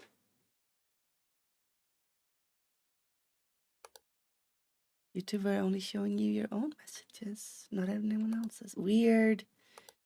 Yeah, sorry YouTube is being a pain. Oh, what? Oh yeah, oh my god, dude, this game is impossible. Are you kidding me? A record is 13 anomalies. How can we never win? Let's try train one more time. Did we miss? Yep.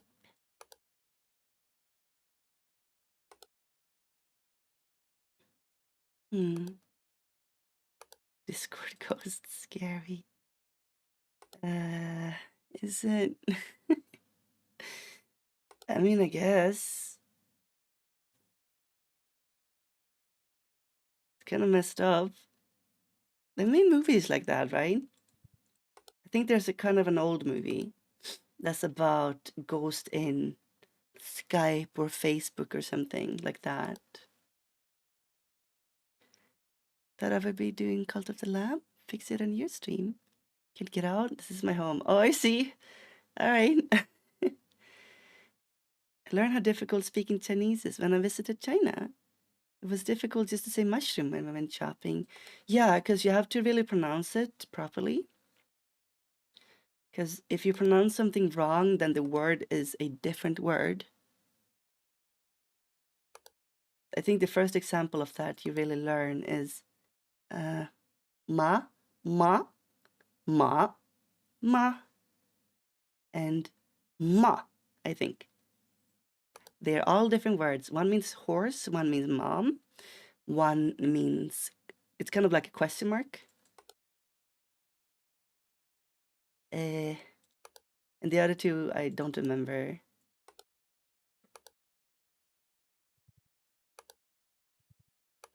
Super fascinating. Very fun language. So, with all of that said, there's a guy in here. What are you doing in here? Ma, get out of here. A really fun feature of Chinese is you spell out the question mark. You say the question mark. What's your name, Ma? But you wouldn't ask it like that. You would say, your name, Ma. I think at least. Maybe you're... okay, now I forgot, but...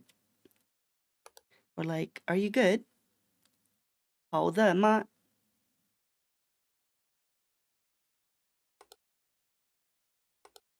So you always say ma after the sentence to show it's a question. It just means question mark. I think it's great. Because sometimes in both English and Swedish, we just say question mark after, like kind of as, I don't know, that's a little quirky thing. They just legit say question mark.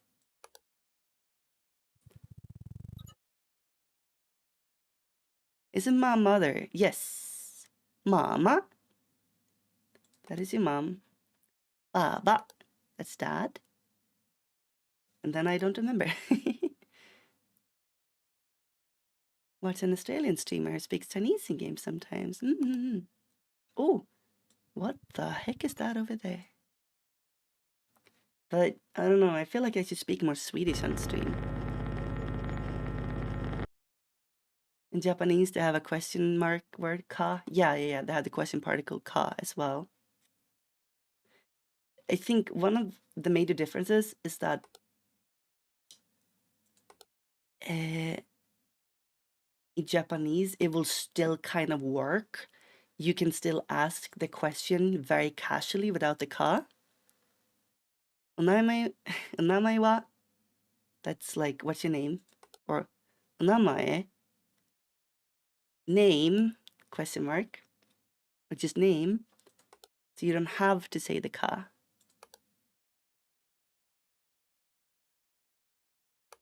Let's see. Anyway, yeah. To speak some more Swedish on stream. I don't know why I don't. I am very Swedish after all. I should just do the entire streams in extremely Swedish accent. Honestly, I don't even know if you will understand what I say sometimes if I speak like this. Oh, it's this one. Esterman. By the way. Swedish accent for the win. Did you know that we don't pronounce W, or we don't say it. If it's a W, if it's abbreviated or something, we just call WV. It means V. V and W is the same letter basically. And we also read, usually, we just read W as V as well. So it's a pain to say W when we see a dub. I would rather just read it as V or call it a dub. W is W, isn't it? No. No, no, no, no, no, no. Stop, stop. Everyone stop. Stop what you... Wait. No. No, no, no, no, no, no. Are you kidding me? We're stopping the stream just for this. Okay. Look at these 3 letters. I'm going to show them to you. Look at these 3 letters. One of them is clearly a V, right? One of them is clearly a U.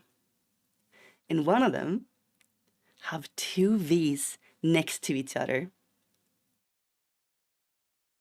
So how on this green earth is W 2 U's when it's obviously a double V? It's even called double V in Swedish. Exactly, that's what I'm saying. I'm right and everyone else is wrong. I think it's called W because you read it like 2 U's. Anyway, back to the game.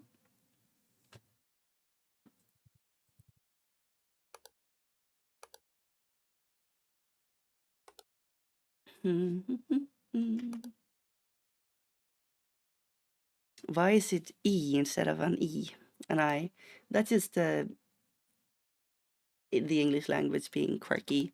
Because in every other language, the sound for E is that of I.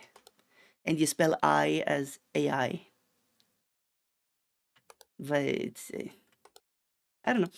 I think that the one of the real reasons that is because English is a hybrid language. It's a lot of different languages with a lot of different pronunciations that merged into the same. So their letters seem a bit irregular because some of the pronunciations came from different places. Double VU. English language had a vowel shift. Yeah. In German, W is called like the English V. Yeah. Also, I need you to help me out here because we're speaking about language and it's fun.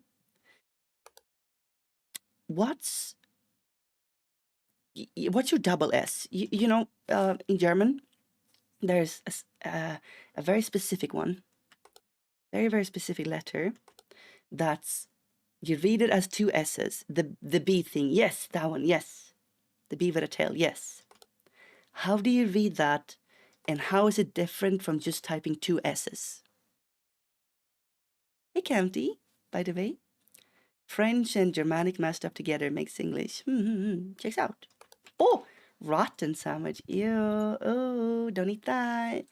That will hurt ya. The letter is called SZ. Oh, really? Wait, SZ. Z. SZ. We just felt like being quirky. Okay. That's fair. It's just like a normal SS? Really? Oh. There's a funny bone man in my cart.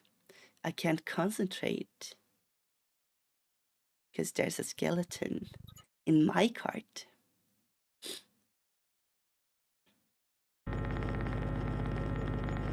Pronounce these words and tell me it makes sense. Tomb, bomb, comb.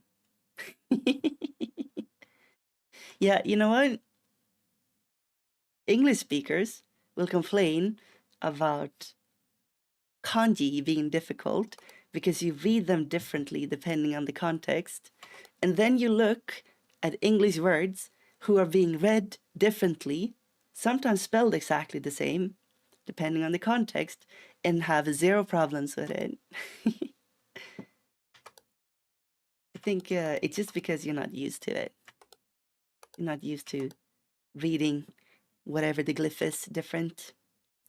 Depending on context, then it might feel weird to you, but because I don't know, but you do it all the time. I like English. English is a great language. It's my second language, right? Obviously, my first is Swedish. And I would say I'm like half as proficient in English as I am in Swedish, something like that. But sometimes I kind of struggle to really, really accurately express myself in English. But I like English. It's a fun language. It has a lot of fun little quirks. It sounds pretty. And it has all sorts of accents, and all of them are valid.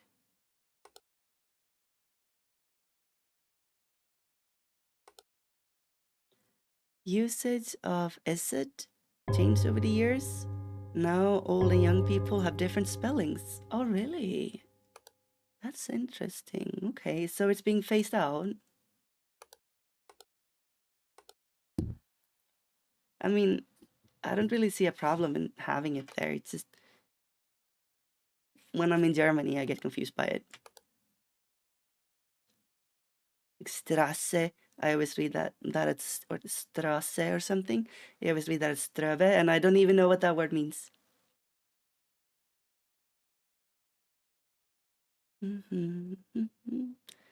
Funny thing about the German thing is that umfahren and umfahren are opposites. Huh? Elaborate. Also, we're gonna lose. What the heck? Was there always a plant here? You wanna hear me speak Swedish for a bit? I can do that. How about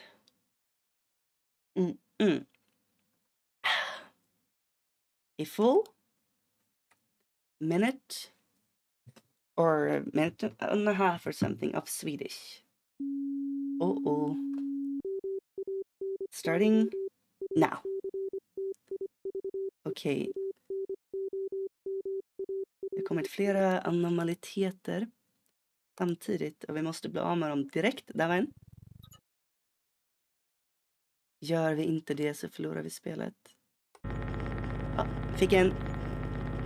Gud vad gött. Vad mer kan det vara? Det är svårt för att spelet är... det är himla lurigt och ibland är det väldigt små detaljer. Som man inte riktigt kan se om man inte kollar jättenoga. Så nu är det minst 2 och vi kommer dö om vi inte tar dem. Förstår ni vad jag säger eller? Tveksamt alltså. Förresten. En detalj som jag är lite dålig på att nämna, men ni får jättegärna prata svenska i min chatt. Det har jag ingenting emot. Säg ingenting taskigt bara.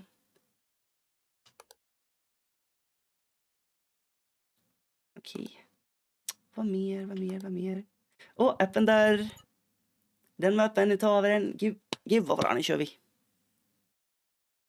Va? Nej men hallå? Hallå? Ja!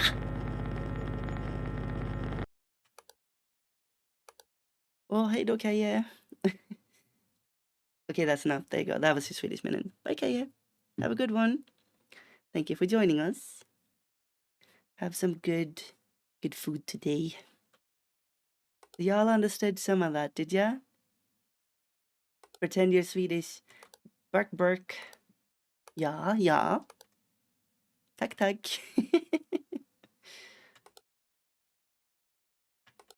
By the way, if you didn't know, the Swedish chef in the Muppets,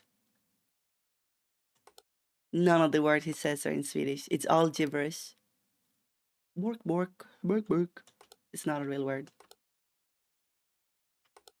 In fact, he doesn't even have that real of a Swedish accent. I think he has a speech impediment. Love Swedish chef? Yeah, he's funny.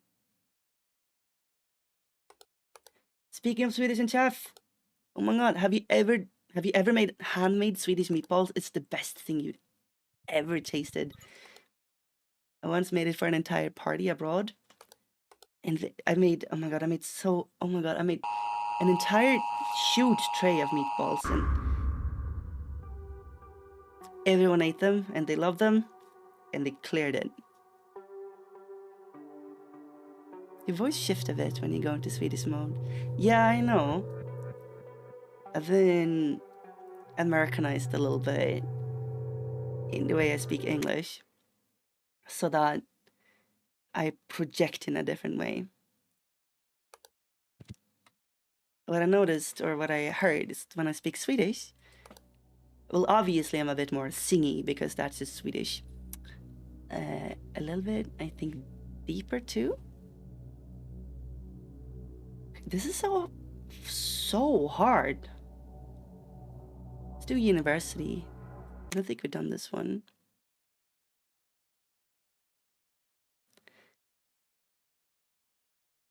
Up to the point where I've confused Americans that Germans are able to sound so soft. What do you mean? Confused Americans? You tricked them? Isn't it funny though? Poor Americans, wherever they go, every single country they go to, somebody is always going to be pulling their leg with something. A common one here in Sweden is that there are polar bears on the streets. I mean, there are. The Australians will trick them, and any foreigner really, that there are drop bears. Oh, a skeleton. It's a funny skeleton, y'all. The English has their weird, crude sense of humor. That's always funny. I love British sense of humor. But the poor Americans, every country, somebody's always going to try and trick them into something. And it's like culturally agreed on what that thing is often. Your German voice is deeper than your English voice. Checks out, yeah. Bjorn, you also know Germans are portrayed speaking rather aggressively. Yes. Yes. Now, I kind of disagree. But I will say, like in general speech, Germans don't actually sound very aggressive at all. In fact, they sound quite nice. In fact, I really like German people. Even though they're very Spartan sometimes. For example, with the traffic light rules here in Sweden, you can walk against red. It doesn't matter. Just if you get hit by a car, it's your fault. No, it's not actually. But don't cause accident. Just you can walk against red, but it's dangerous to do so. But no, like I do it in front of cops all the time. They don't care. But in Germany, if you do that, they are going to grab you and cut off your head with a guillotine. Oh! I saw that.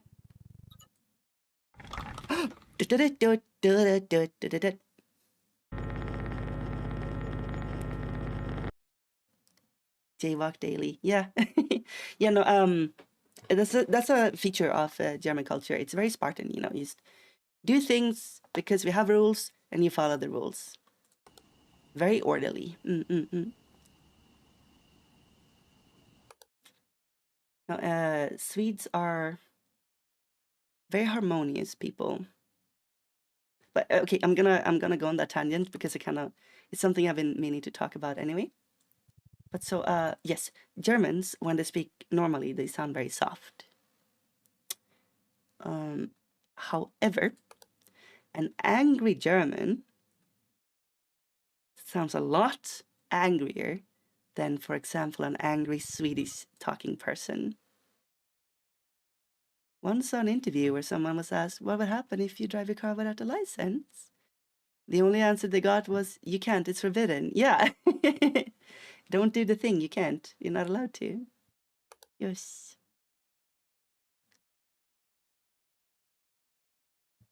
I think Cantonese also... Cantonese is an... what is it? It's a dialect. A dialect of Chinese.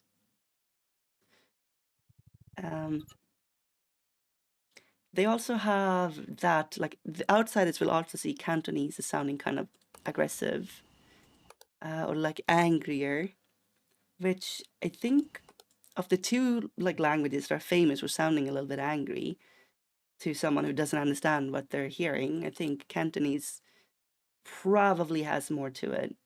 I can't speak Cantonese, so I couldn't show you.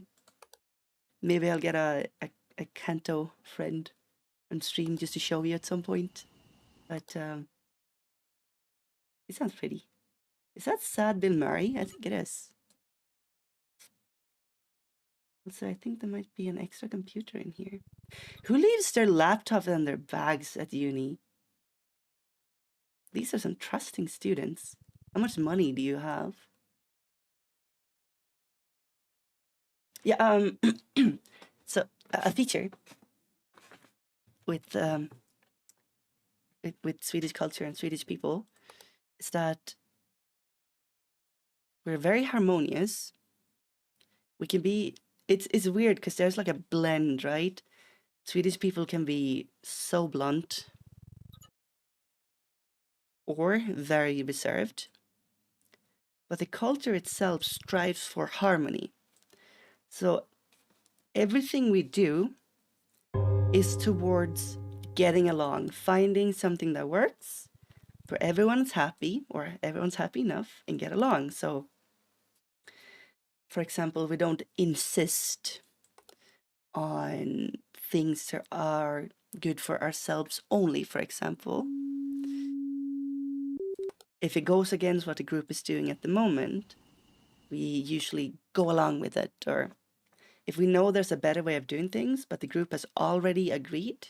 Oh, ghost language. Gumfus dich. I can't read that. It's ghost language. Then we don't do it.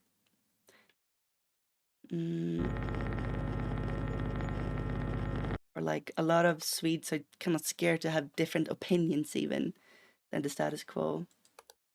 And we don't, we're not loud, we're quiet, we leave each other be, respect each other by not even talking to each other in public. Always striving for harmony. And the word, like the capital sin, that's open. The capital sin in Sweden is being disruptive in public. It's the worst thing you can do. People will hate you so much if you make a fuss, or if you're noisy, or if you're just a bother to strangers or in public. Like if you have your phone on, if you watch TikTok on your phone with no headphones on the bus, that's social suicide. Every single person there will look down on you and hate you. There always a laptop in there. Let's see here. Yeah, it's very harmonious. Swedes look for harmony. It was, but let's check anyway. I'm gonna check on a few things in here. The camera is being weird. Hold up. No, it's not supposed to do this. Camera malfunction in library? Or distortion even. Hi there, ma'am. Mimasive. How do you read that again? Miem. No, wait. Is it Miem? Stand tall, same time I look low. Try to hold on, but there's pressure from all sides. Huh? My father is 99% the same as Bill Murray. Blunt. Distortion. In library. Like the FOV is being all messed up. That's distortion, okay. What are you talking about, man? I think the ghost tried to draw me. I love that. Ghost fan art.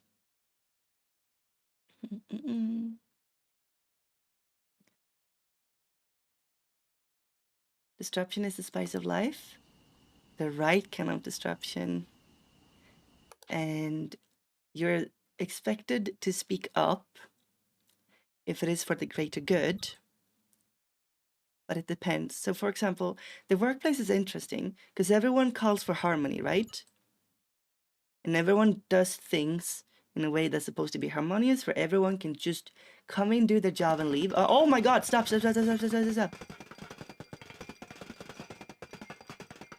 Vibrating too hard.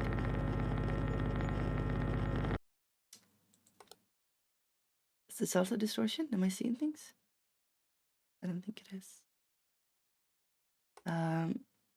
Oh, that's creepy. There's a dude in here. He's watching. Sorry, I kind of lost my train of thought here. Yes, Everyone's supposed to collaborate. And the thing is, even though you have a boss, and this is really weird to different cultures. For example, Japanese culture and I think American cultures think this is super weird. But in Sweden, your boss is in no way better than you. They're just responsible for different things. So you speak to your boss like any other person. Do not address them in any specific way, but just by the name. Everyone addresses each other by their first names here, by the way, because nobody's better than anyone, except for the king. We call the king the king. So,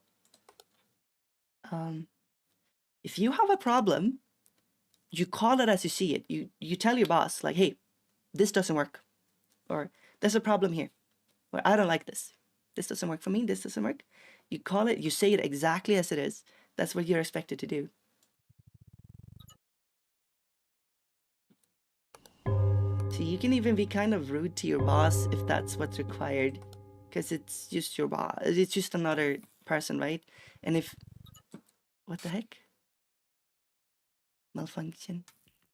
I mean, obviously try and be nice, but like, it's not career suicide to be rude to your boss.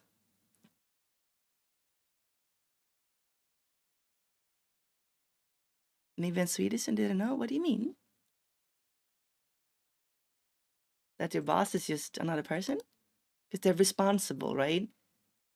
They're not above you, but they have responsibilities over you.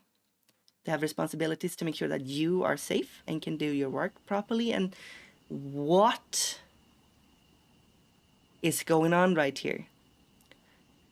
Bro is having the most cartoony deaths you could possibly have.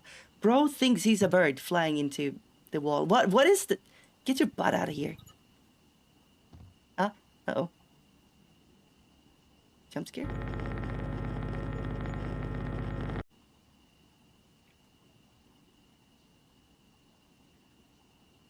In American, I think that's better. Yeah. I mean, obviously try and be nice and stuff, but if somebody is being irresponsible or they're doing something wrong, or you see the knowledge they don't have, you see something they don't, you just say it. It's it can cause interesting culture shocks at times.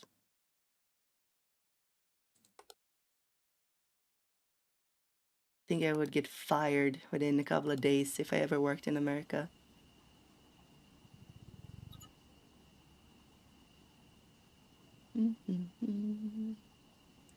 Okay, it seems to be going fine.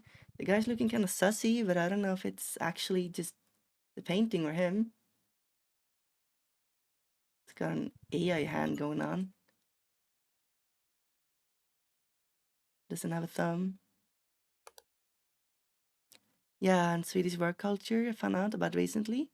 Like is that the industry sticks together. Yes. So Sweden has a very rich history of... Okay, so the idea in Sweden, right, is that you are not better than anyone else. Neither you nor anyone else is better than anyone else. Your boss is not better than you. Oh. Your employer is not better than you. The king is not better than you. The politicians are not better than you. Nobody's better than you. Literally everyone. Same value. So, you have a rich history of protecting workers and workers' rights. Everyone is unionized, for example, by default.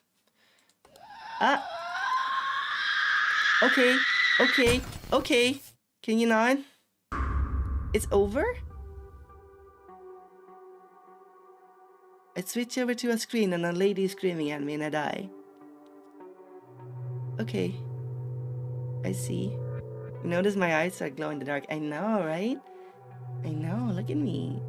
I'm all glowy. Yeah, like the industries stick together and stuff.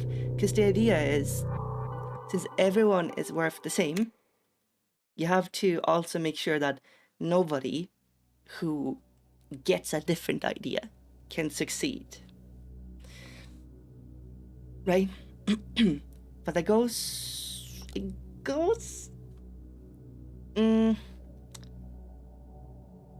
You know what? We're doing Salmon Cottage again. I like that one. It goes for good and for bad sometimes.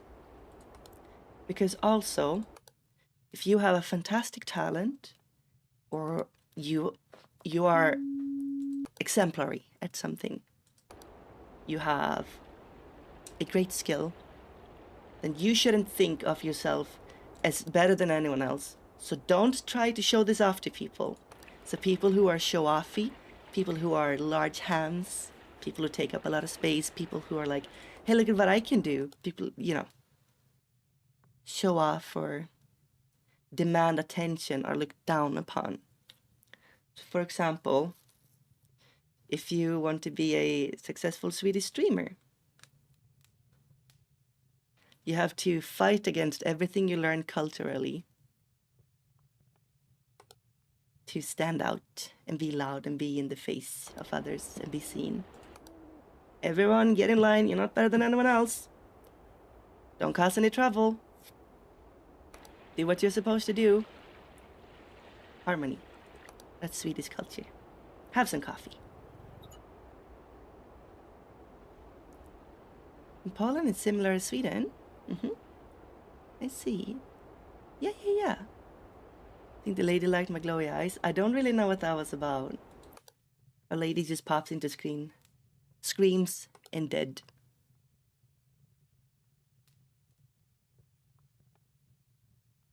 So, is this distorted or am I imagining things? Let's try.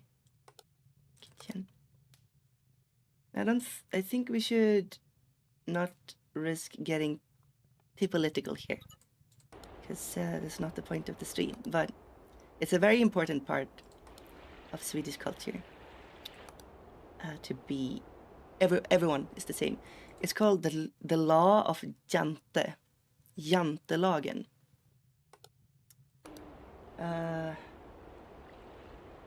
Actually, let me look that up real quick. Let me grab that for you. It's one of the big cultural cornerstones. The law of jante. Yeah, it's spelled with a J, but it's pronounced with a Y, jante. It comes from Danish, I think. Let's see here. Okay, so these are the 10 rules of the law of jante. You're not to think you are anything special. You're not to think you are as good as we are. You're not to think you are as smarter than we are. You're not to imagine yourself better than we are. You're not to think you know more than we do. You're not to think you are more important than we are. You're not to think you're good at anything. You're not to laugh at us. You're not to think anyone cares about you. You're not to think you can teach us anything. So it's an interesting one because it's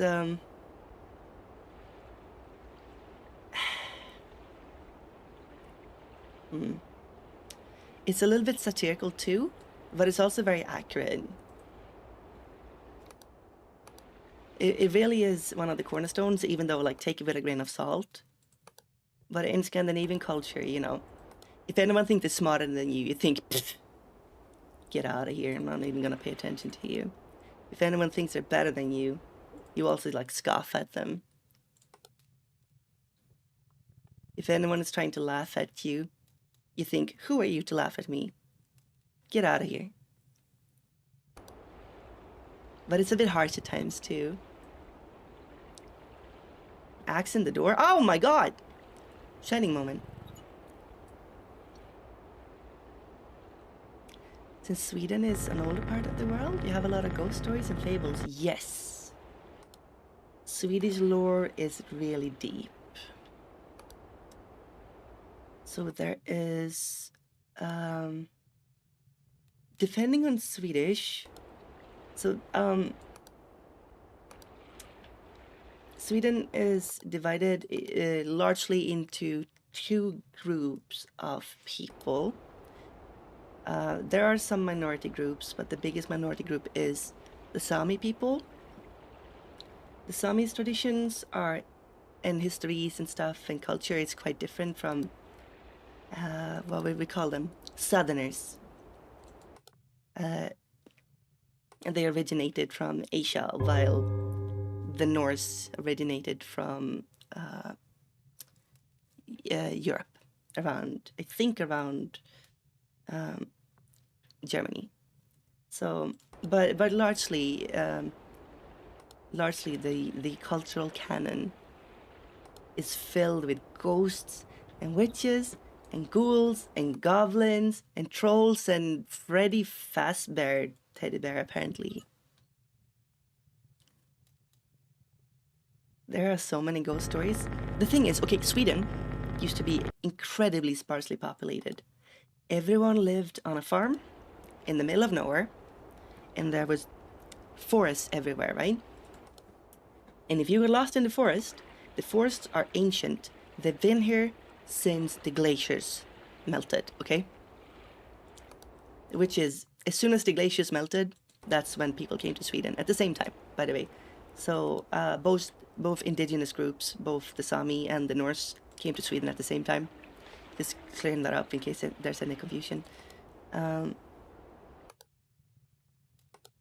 Everything is dangerous at night in the forest. And you hear scary sounds from scary creatures in the forest. You got your wolves, you got your bears, you got your everything. And there's nothing good coming from the forest, right? So there are all sorts of tales and ghosts and deities that lives in the forest. So many of them. Everything is a ghost, everything is a witch, everything is a demon spawn. Yeah, the cryptids are immense.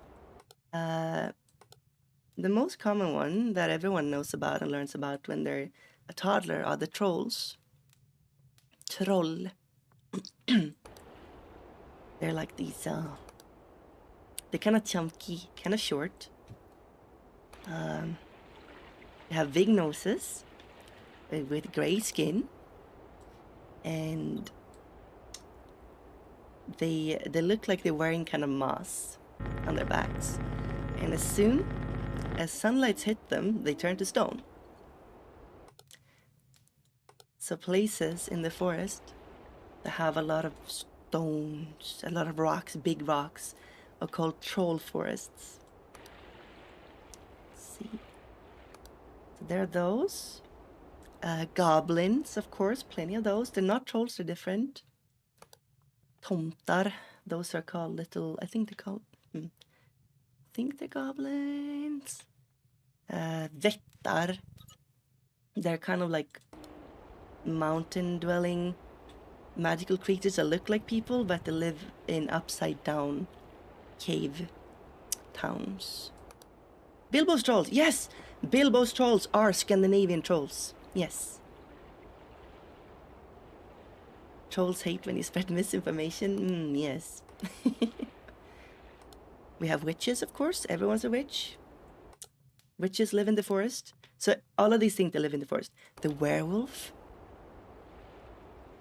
Oh, this one moved. Werewolves, of course. Let's see here. Every single kind of ghost and ghast, poltergeist, all of them. There is... My personal favorite is the shape-shifting forest nymph. There's a lot of different versions of the forest nymph. But usually, she is the queen of her forest, and she cares deeply, very, very, very deeply about her forest and all of the animals that live there. And she has no problems killing to protect them. So usually she takes the shape of a beautiful young woman. Oh, a ghost. Let's see here. Their house. the forest nymph take the place of a beautiful young woman, usually a kind of a short queen, often with a fox's tail and a hollowed out back, because she is not human. In fact, she's more a tree, or kind of a tree spirit, than she is a person. So if you meet her, she can be very nice to you. Very, very sweet to you. Oh. There are stories of forest nymphs just kind of coming out to talk to like lumberjacks or people who are in the forest, just being nice and then kind of disappearing again. But if she perceives you as a threat to her forest, most likely she's going to try and seduce you,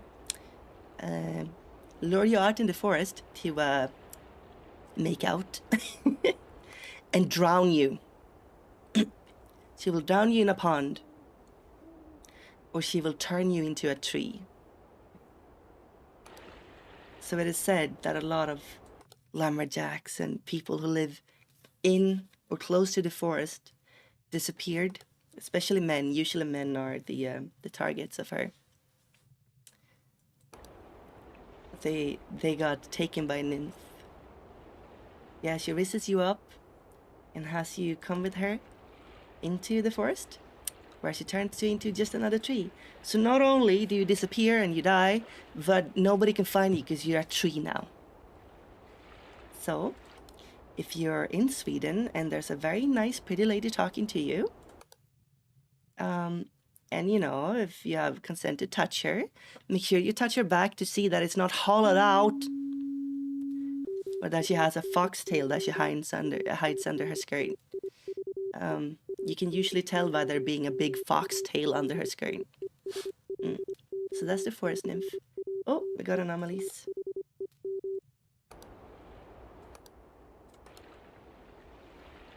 Do we really? Where? Oh! A forest nymph! Should probably banish her. And you know, don't hurt the forest nymph either. She's just protecting the animals. She can speak to them, by the way. Hi, Fairfang. How are you? And you know, they're shapeshifters, so sometimes they look more like a troll. They can look like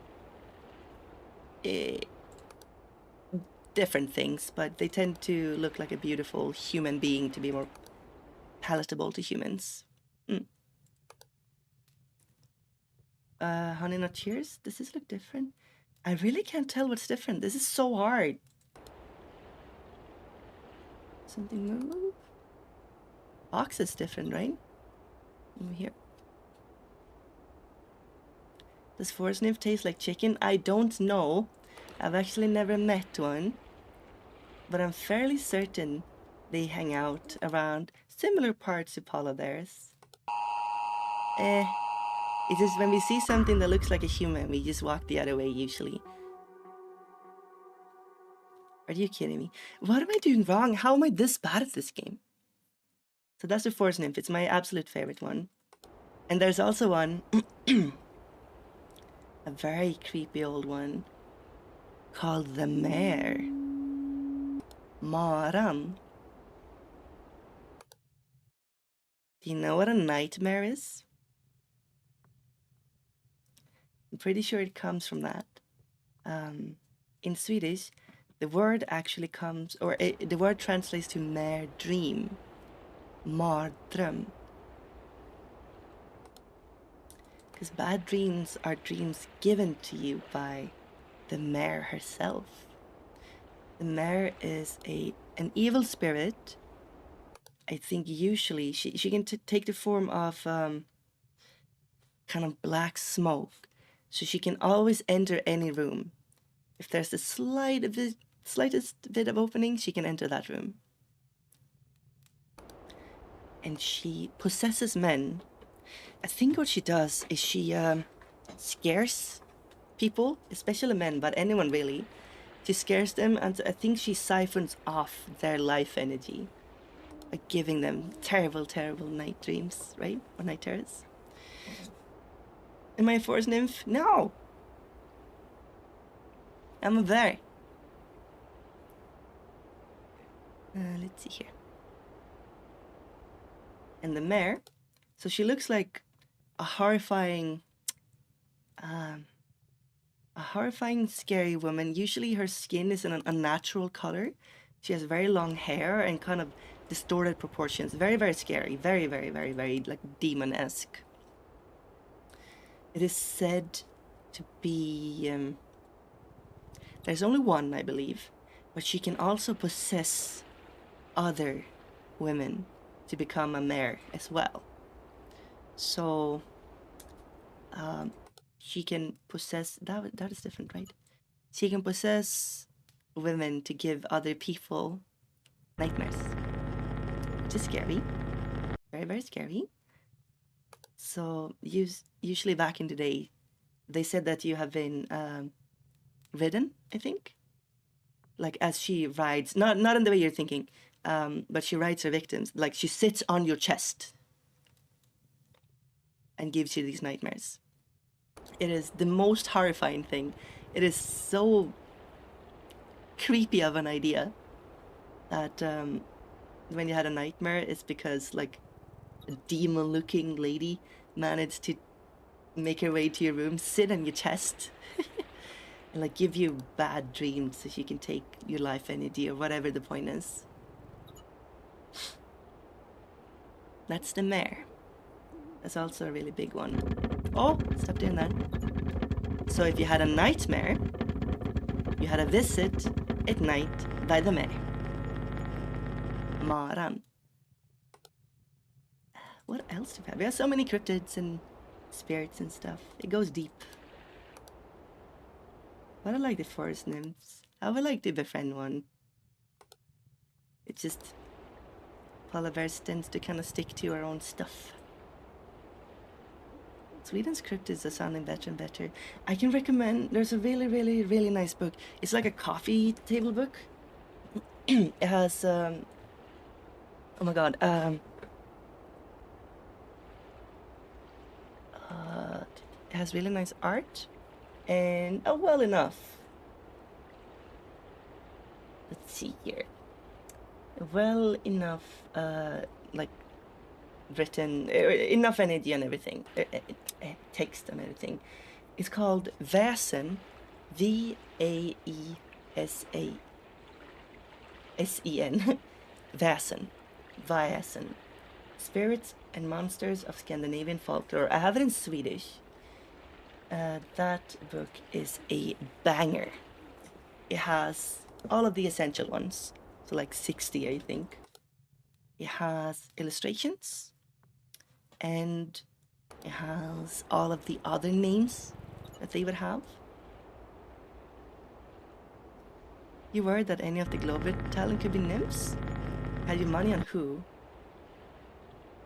Who is too, she's too into golden coins to be a nymph. You see, who is she's just a tiger. She's just a big cat. Think Luca could be a forest nymph?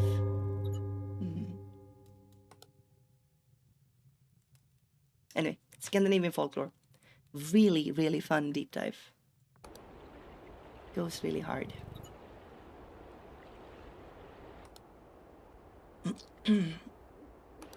In different areas believed in different cryptids too.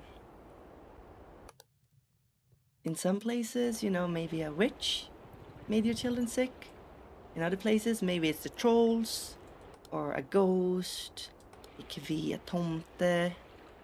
It could be vättarna trying to get it. I don't know. It could be like anything. Be the mare possessing. Am I hearing something?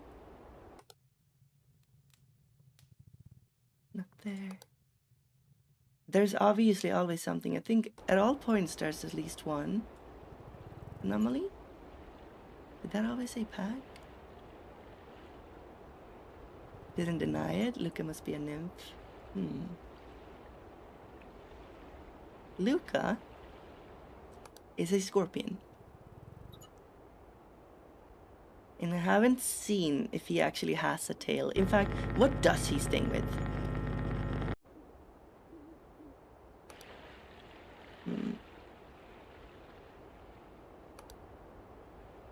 Maybe that's a question better left unanswered. Do I have any hot takes on Swedish dishes? What do you mean? Swedish dish hot takes? Swedish meatballs are so much better than what most people think it is. Because the only Swedish meatballs that people have actually had are usually store-bought. And store-bought ones are nothing compared to the ones you make yourself. If you do it with the traditional recipe, it is going to taste amazing. So good, so good. In fact, I want to make meatballs now. Processed meatballs are just, they're nothing in comparison. So that's my hot take. My hot take is that most people that have had quote-unquote Swedish meatballs haven't had the proper ones. You have to make them on your own. They're really that different? Of course they are. Super different. Lucas stinks with his hair? How does that make any sense? I guess you could. Send over the recipe. Oh, nymph. The problem is, to get proper Swedish recipes, you kind of need to go to a Swedish site. But it's really simple, okay? You need half a kilo of minced meat. You need 1 onion. You need, let's see here, let's see here, maybe 1.5 deciliters of breadcrumbs. You know, panko. Just regular breadcrumbs that you can buy anywhere. And you need a few, like, what is it? Like a deciliter of milk, I think. And then whatever spices you want, you can also get some herbs in there. If you want to be kind of basic and boring, you can just put salt and pepper in it. Which, believe me, it's fine. It's fine. It will taste good anyway. Just make sure you have enough salt and pepper. It brings out the natural flavors in the meat. And then, so you put the breadcrumbs in a bowl, and then you put the milk in there, and you let the breadcrumbs swell for like 20 minutes. Just let them get real gooey. And then you take a bigger bowl, and you mash together the breadcrumbs with the minced meat and the onions, the chopped onions. You gotta chop the onion, okay? And then just beat it up. Just bam, bam, bam. Just crush it, like squish it. Use your hands if you want to. It's really fun. You're gonna get your hands really, really dirty anyway.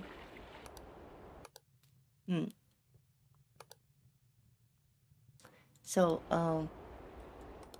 once you've done that, it's nicely mixed. You roll them. You take a cup or something, or a bowl of cold water. You dip your hands and your fingers. And if you want to, but get out of here. I like doing it, but you don't have to. You can also have some breadcrumbs on a plate, so you roll them in breadcrumbs. It just gives some extra flavor, but really it's kind of uncommon. So now that your hands are wet, the dough or whatever won't stick as much to your hands. So cold water, take a little bit of meat, make them small. Swedish meatballs are small. They taste better when they're small. And then you roll. And you put it aside. And once you made maybe 20 or 30, you put them in a pan and fry them in butter. Has to be butter. And then you make the rest of them. And then you do them in batches until you have all of them. If you make a lot of them. How did I lose? Am I too hungry for this? Can we use half pork and half beef? Yes. I think it doesn't matter too much. If beef ones taste better, but then again, you should be careful about how much red meat you get. I want to try and beat train. It's kind of messing me up that we didn't get it. What about the sauce? Mushroom sauce. You can make mushroom sauce. It's usually brown sauce. Hang on. Important detail. It's usually brown sauce or a cream sauce. So what you usually do is, as they're almost finished, you have to do it when they're almost finished, otherwise your meatballs are gonna get dry. You pour in, like a pack of cream. And since there's already a bunch of nice flavorful stuff in the pan, right? You don't have to actually add that much extra, but you add the cream. I don't think you need to add any sort of like starch or anything. Otherwise, if you make regular brown sauce, you need like corn flour or flour or something to kind of make it, you know, thicker. But you can just add that. You can add soy sauce to the cream. If you do that, don't add too much. It will be very salty. And then you can add your herbs. What else do you put in there? Honestly, just some cream really helps. So you make the sauce as you make the meatballs. And then you sprinkle some fresh herbs on top. And it is so good. You can also make the sauce on the side. It's fine. I like to make the sauce in the pan. How many bald eagles is a kilo? Oh my god, a kilo is... Oh my god. I don't remember. I don't know how to explain that in American. And then usually, traditionally, you have mashed potatoes. So that is potatoes that you have mashed, and you put some seasoning in it, and you put some cream and some milk in it, and you whirl it around. Not too much, because it gets kind of bland. That moved. Or just boiled potatoes, and then you have pickles. Nom nom nom nom nom nom nom pickles. And lingonberry jam, if you don't have lingonberry, because it's a extremely Scandinavian thing. Cranberry jelly or cranberry jam works too. Yes. Might have to take planes to eat the legit ones? No, anyone can make them. You need breadcrumbs, you need an onion, and you need mincemeat. And cream. And a lot of Swedish stuff is made from that. If you want to make Swedish burgers, which do it, super tasty. It's exactly the same thing, but instead, oh, imminent collision. No, it's not. Instead of that, rolling them, you kind of squeeze them. So you make them into very, very, very, very thin burgers, way smaller than a hamburger. And make sure that they're evenly sized and evenly thick and all, you know, so that they don't get dry. Yes. Swedish burgers, Swedish meatballs, kind of same thing, super good. But it's more fun to make the meatballs because you get to roll them with your hands. It's no other way of doing it. You gotta have, you're gonna make your hands sturdy. And believe me, it sticks. You're gonna have meat all over your hands. It's gonna be sticky and gross, and it's gonna take forever to wash it off. Very fun. In Germany, köttbullar is served with mushroom sauce, mashed potatoes, and Presselwehr. I don't know what that is. Mincemeat is sticky. It's not just mincemeat. Let me know if you see stuff, by the way.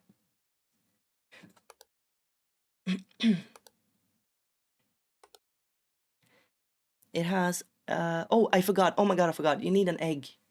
Sheesh, I was gonna say. So you have the breadcrumbs, which are sticky as well. But to make everything stick together, you really need to hatch... just crack one egg in there. The egg white especially is the important part, but you know, use the entire egg. Don't waste stuff. In Sweden, one of the cardinal sins is to waste food. You don't ever leave leftovers. You don't ever throw food away. Sweden was ravished by famine. We don't throw food away. Anyway, put an egg in there. It will help it stick together. With or without the shell. Ew, no shell. And that's just gonna make it into some weird kind of Russian roulette. I guess that's a Swedish roulette for you. You eat meatballs and one of them has a full cooked egg inside of it. And if you get the egg, you lose. With shell for extra protein, can you not get sick from eating eggshells? I'm pretty sure you're very much supposed to not do that. Have a Bjorn cookbook by the end of the stream. Ica's köttbullar is the best mums. Yeah, so that's a very common one. It's like one of the common prefab meatballs people have. Yes. Do we call cranberry soft? Oh, cranberry. Yeah. Cranberry's good. It's good for your urinary tracts too. I don't remember why. But if you have a UTF, I remember cranberry juice being very, very good for you. For some reason, it's also very good. Oh my god, action, it moved. Hi to Zafi, how are we? Good evening. We are talking about Swedish food and I'm getting so hungry. And we're gaming. Is this always behind here? Fire extinguisher? It wasn't. So again, if you see something, let me know. That's different or that's spooky. What's for dinner? Y'all are for dinner. Tasty.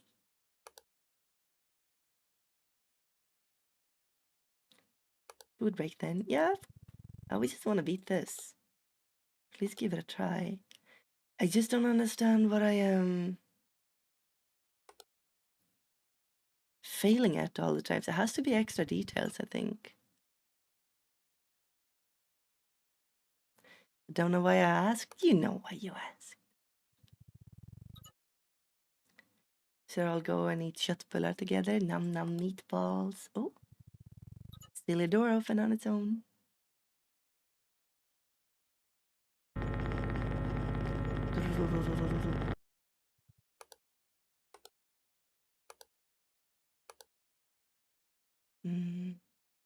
Buttons.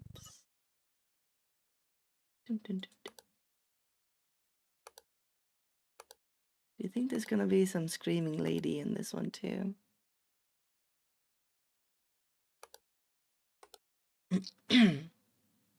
Sweden also has a lot of soups. And a lot of dishes that are basically just taking some meat and squeezing it in the middle of a big ball of some kind of dough. Palt is a big one here. It's bigger up north because northern culture is pretty different from southern culture in Sweden. I love palt. I don't know how to translate it. It's a big ball of mainly potato, like potato dough. And in the middle it's pork, and you boil them for around an hour. And you have them with lingonberry jam and butter. Slap that on top there, and it's so good. And you get so full from them. Ghost. That ghost. You get so full from them that our word for food coma is named after it. Palt coma.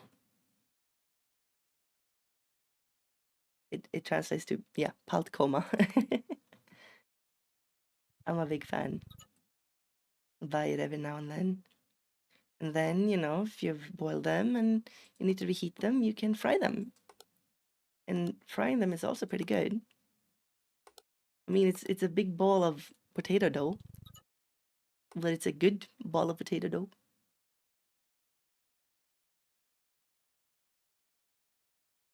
Your whole meal, yeah, y'all are beautiful. Swedish is confusing. No, it's not. Yes, it is, actually. It's a very confusing language. It's a very difficult one to learn.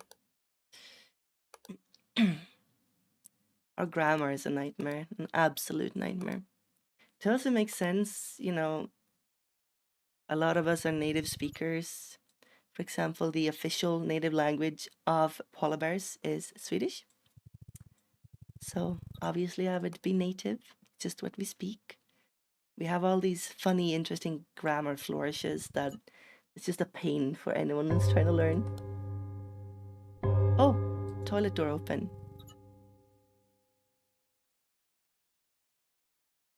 The Swedish K, Plus 2 pronunciations? Yes.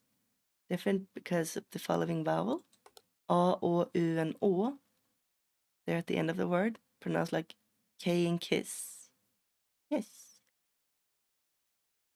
And sometimes K is read as sh. Checks.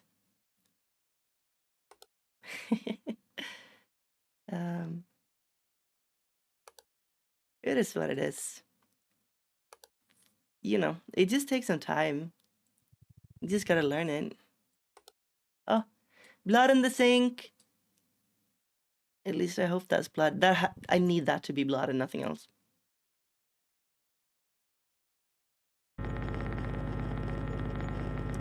But German articles, they're kind of similar in many ways.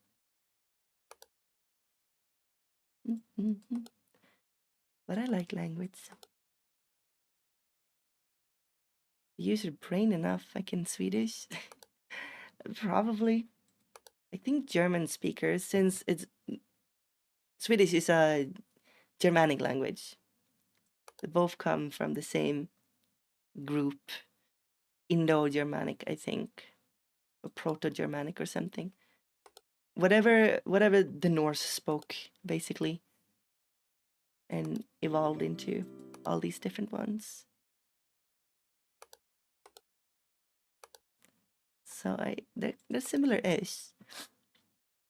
The one that would probably be the easiest to learn that is not immediately Danish or Norwegian, that's just the same language but spoken different, would be Icelandic. Icelandic sounds... Oh, chair moved. Icelandic is super Norse.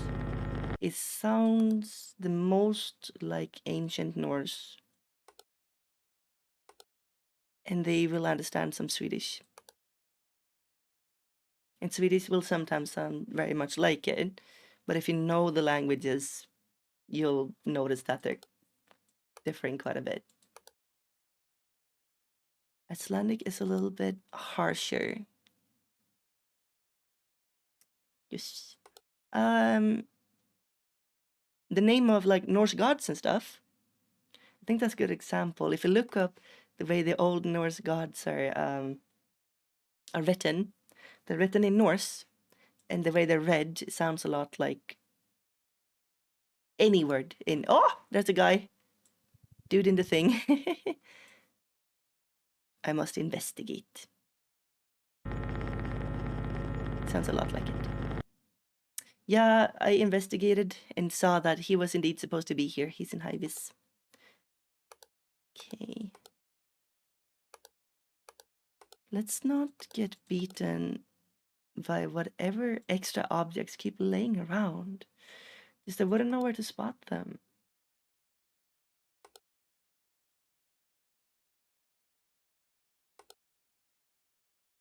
I think the magazine changed. They're dead. Anomaly fixed. Okay, this might be the run.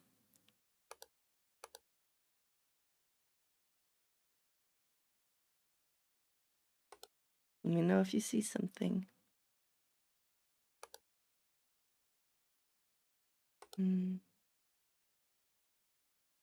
You believe, gamer? Thanks, gamer.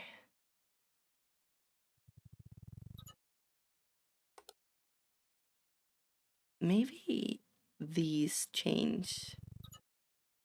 Maybe something on this board. No. So tricky. Oh, lights. Lights in private car. Something here move. Nice. Got rid of it. Glad you like Icelandic. It's been a while since I went to Iceland. But I really like it. What? What was that? Oh, the ready to purchase thingy. It had moved. I just clicked on it for good measure. Halfway there. Oh! Oh my god, a face. It's a little goblin guy. Sadly not a nymph, just a goblin.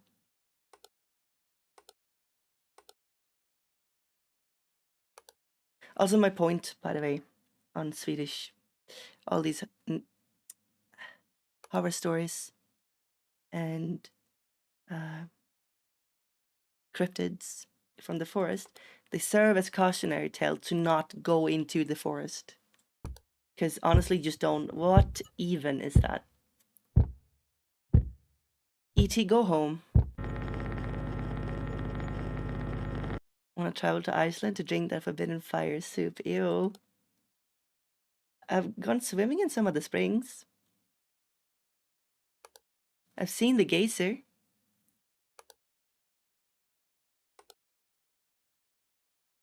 I think they call it magma, yeah. So, it's kind of rare to see magma in Iceland. But funny enough, there are no trees. It's an entire landscape with no trees in it. There can be trees, but they're few and far between. And they're all planted, like they're all artificially planted. There are no forests. Maybe one or two at some point, but mostly they're all artificial. Iceland is also so flat that you will see the big volcanoes from the ground, and they look close, but they're so far away that they're like shrouded in like gray. They're just so far away that you can see them still, because like there's no what do you call it? Max amount of draw distance for the human eye, right? For an eye in general. It's just, you see it if it's far away, and it doesn't curve away or anything because they're so big. So you see them, but you see them very vaguely, or they're just shrouded because they're so far away. So when I was there, I saw Eyjafjallajökull, the big famous one that keeps erupting or erupted not too long ago. It was just hanging out in the background. It's flatter than Denmark, yes. I mean, it has mountains. There we go. But it's doing the volcanic plate thing. So the mountains that there are extremely vertical. It's like they just shut up, like a 90-degree almost, and then it's flat again. It's very, very beautiful. Iceland is such a wonderful place, and Icelandic people are very, very nice. They're similar to Swedes in how they used to strive for harmony, right? And they're very creative. Writing, pursuing music, is pursuing self-expression is highly encouraged in Icelandic culture. So like everyone can sing and everyone's like a poet and painter. It's wonderful.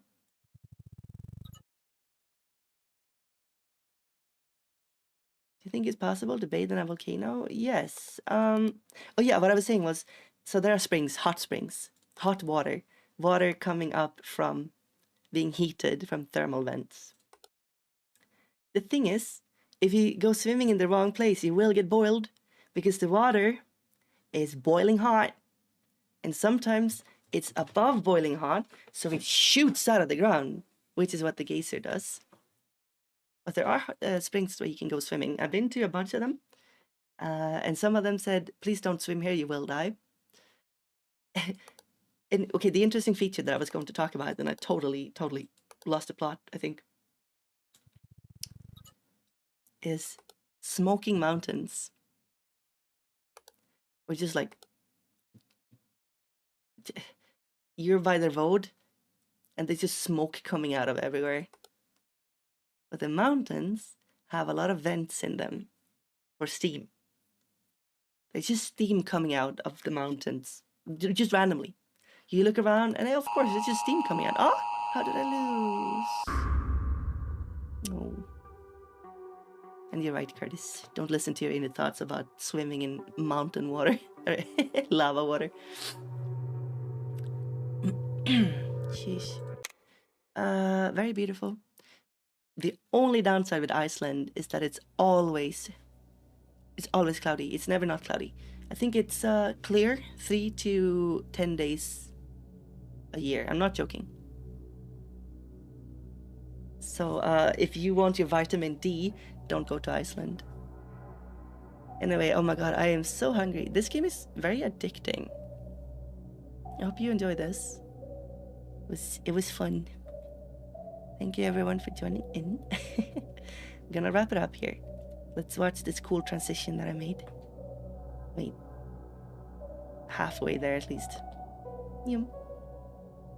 Make yourself some meatballs and might just do. Thank you everybody for joining in. I hope you enjoyed our little talk about Scandinavian culture. You enjoyed finding spooky ghosts. Hope you had fun. Thank you so much. Let's see here. So we are going to... I'm gonna drop you off somewhere. Also, thank you for joining us today. This is definitely all we needed to finally get monetized on this channel. So, thank you. It means a lot. And, you know, in general, thank you for just being around. And it's always a pleasure. We are waiting. Meow. Please be good to her. And please look forward to me hopefully being monetized soon so we can get emotes and stuff. Yes. Be good to yourselves. And I will most likely see you tomorrow. What else? What was I thinking about? Valentine's stream. I might take an entire day to just really prepare that. We'll see what's happening. It will be on Wednesday. Hope to see you then. And I'm going to make a really early schedule this time. Okay, bye. Please be good to meow. Bye, bye, bye, bye, bye, bye, bye.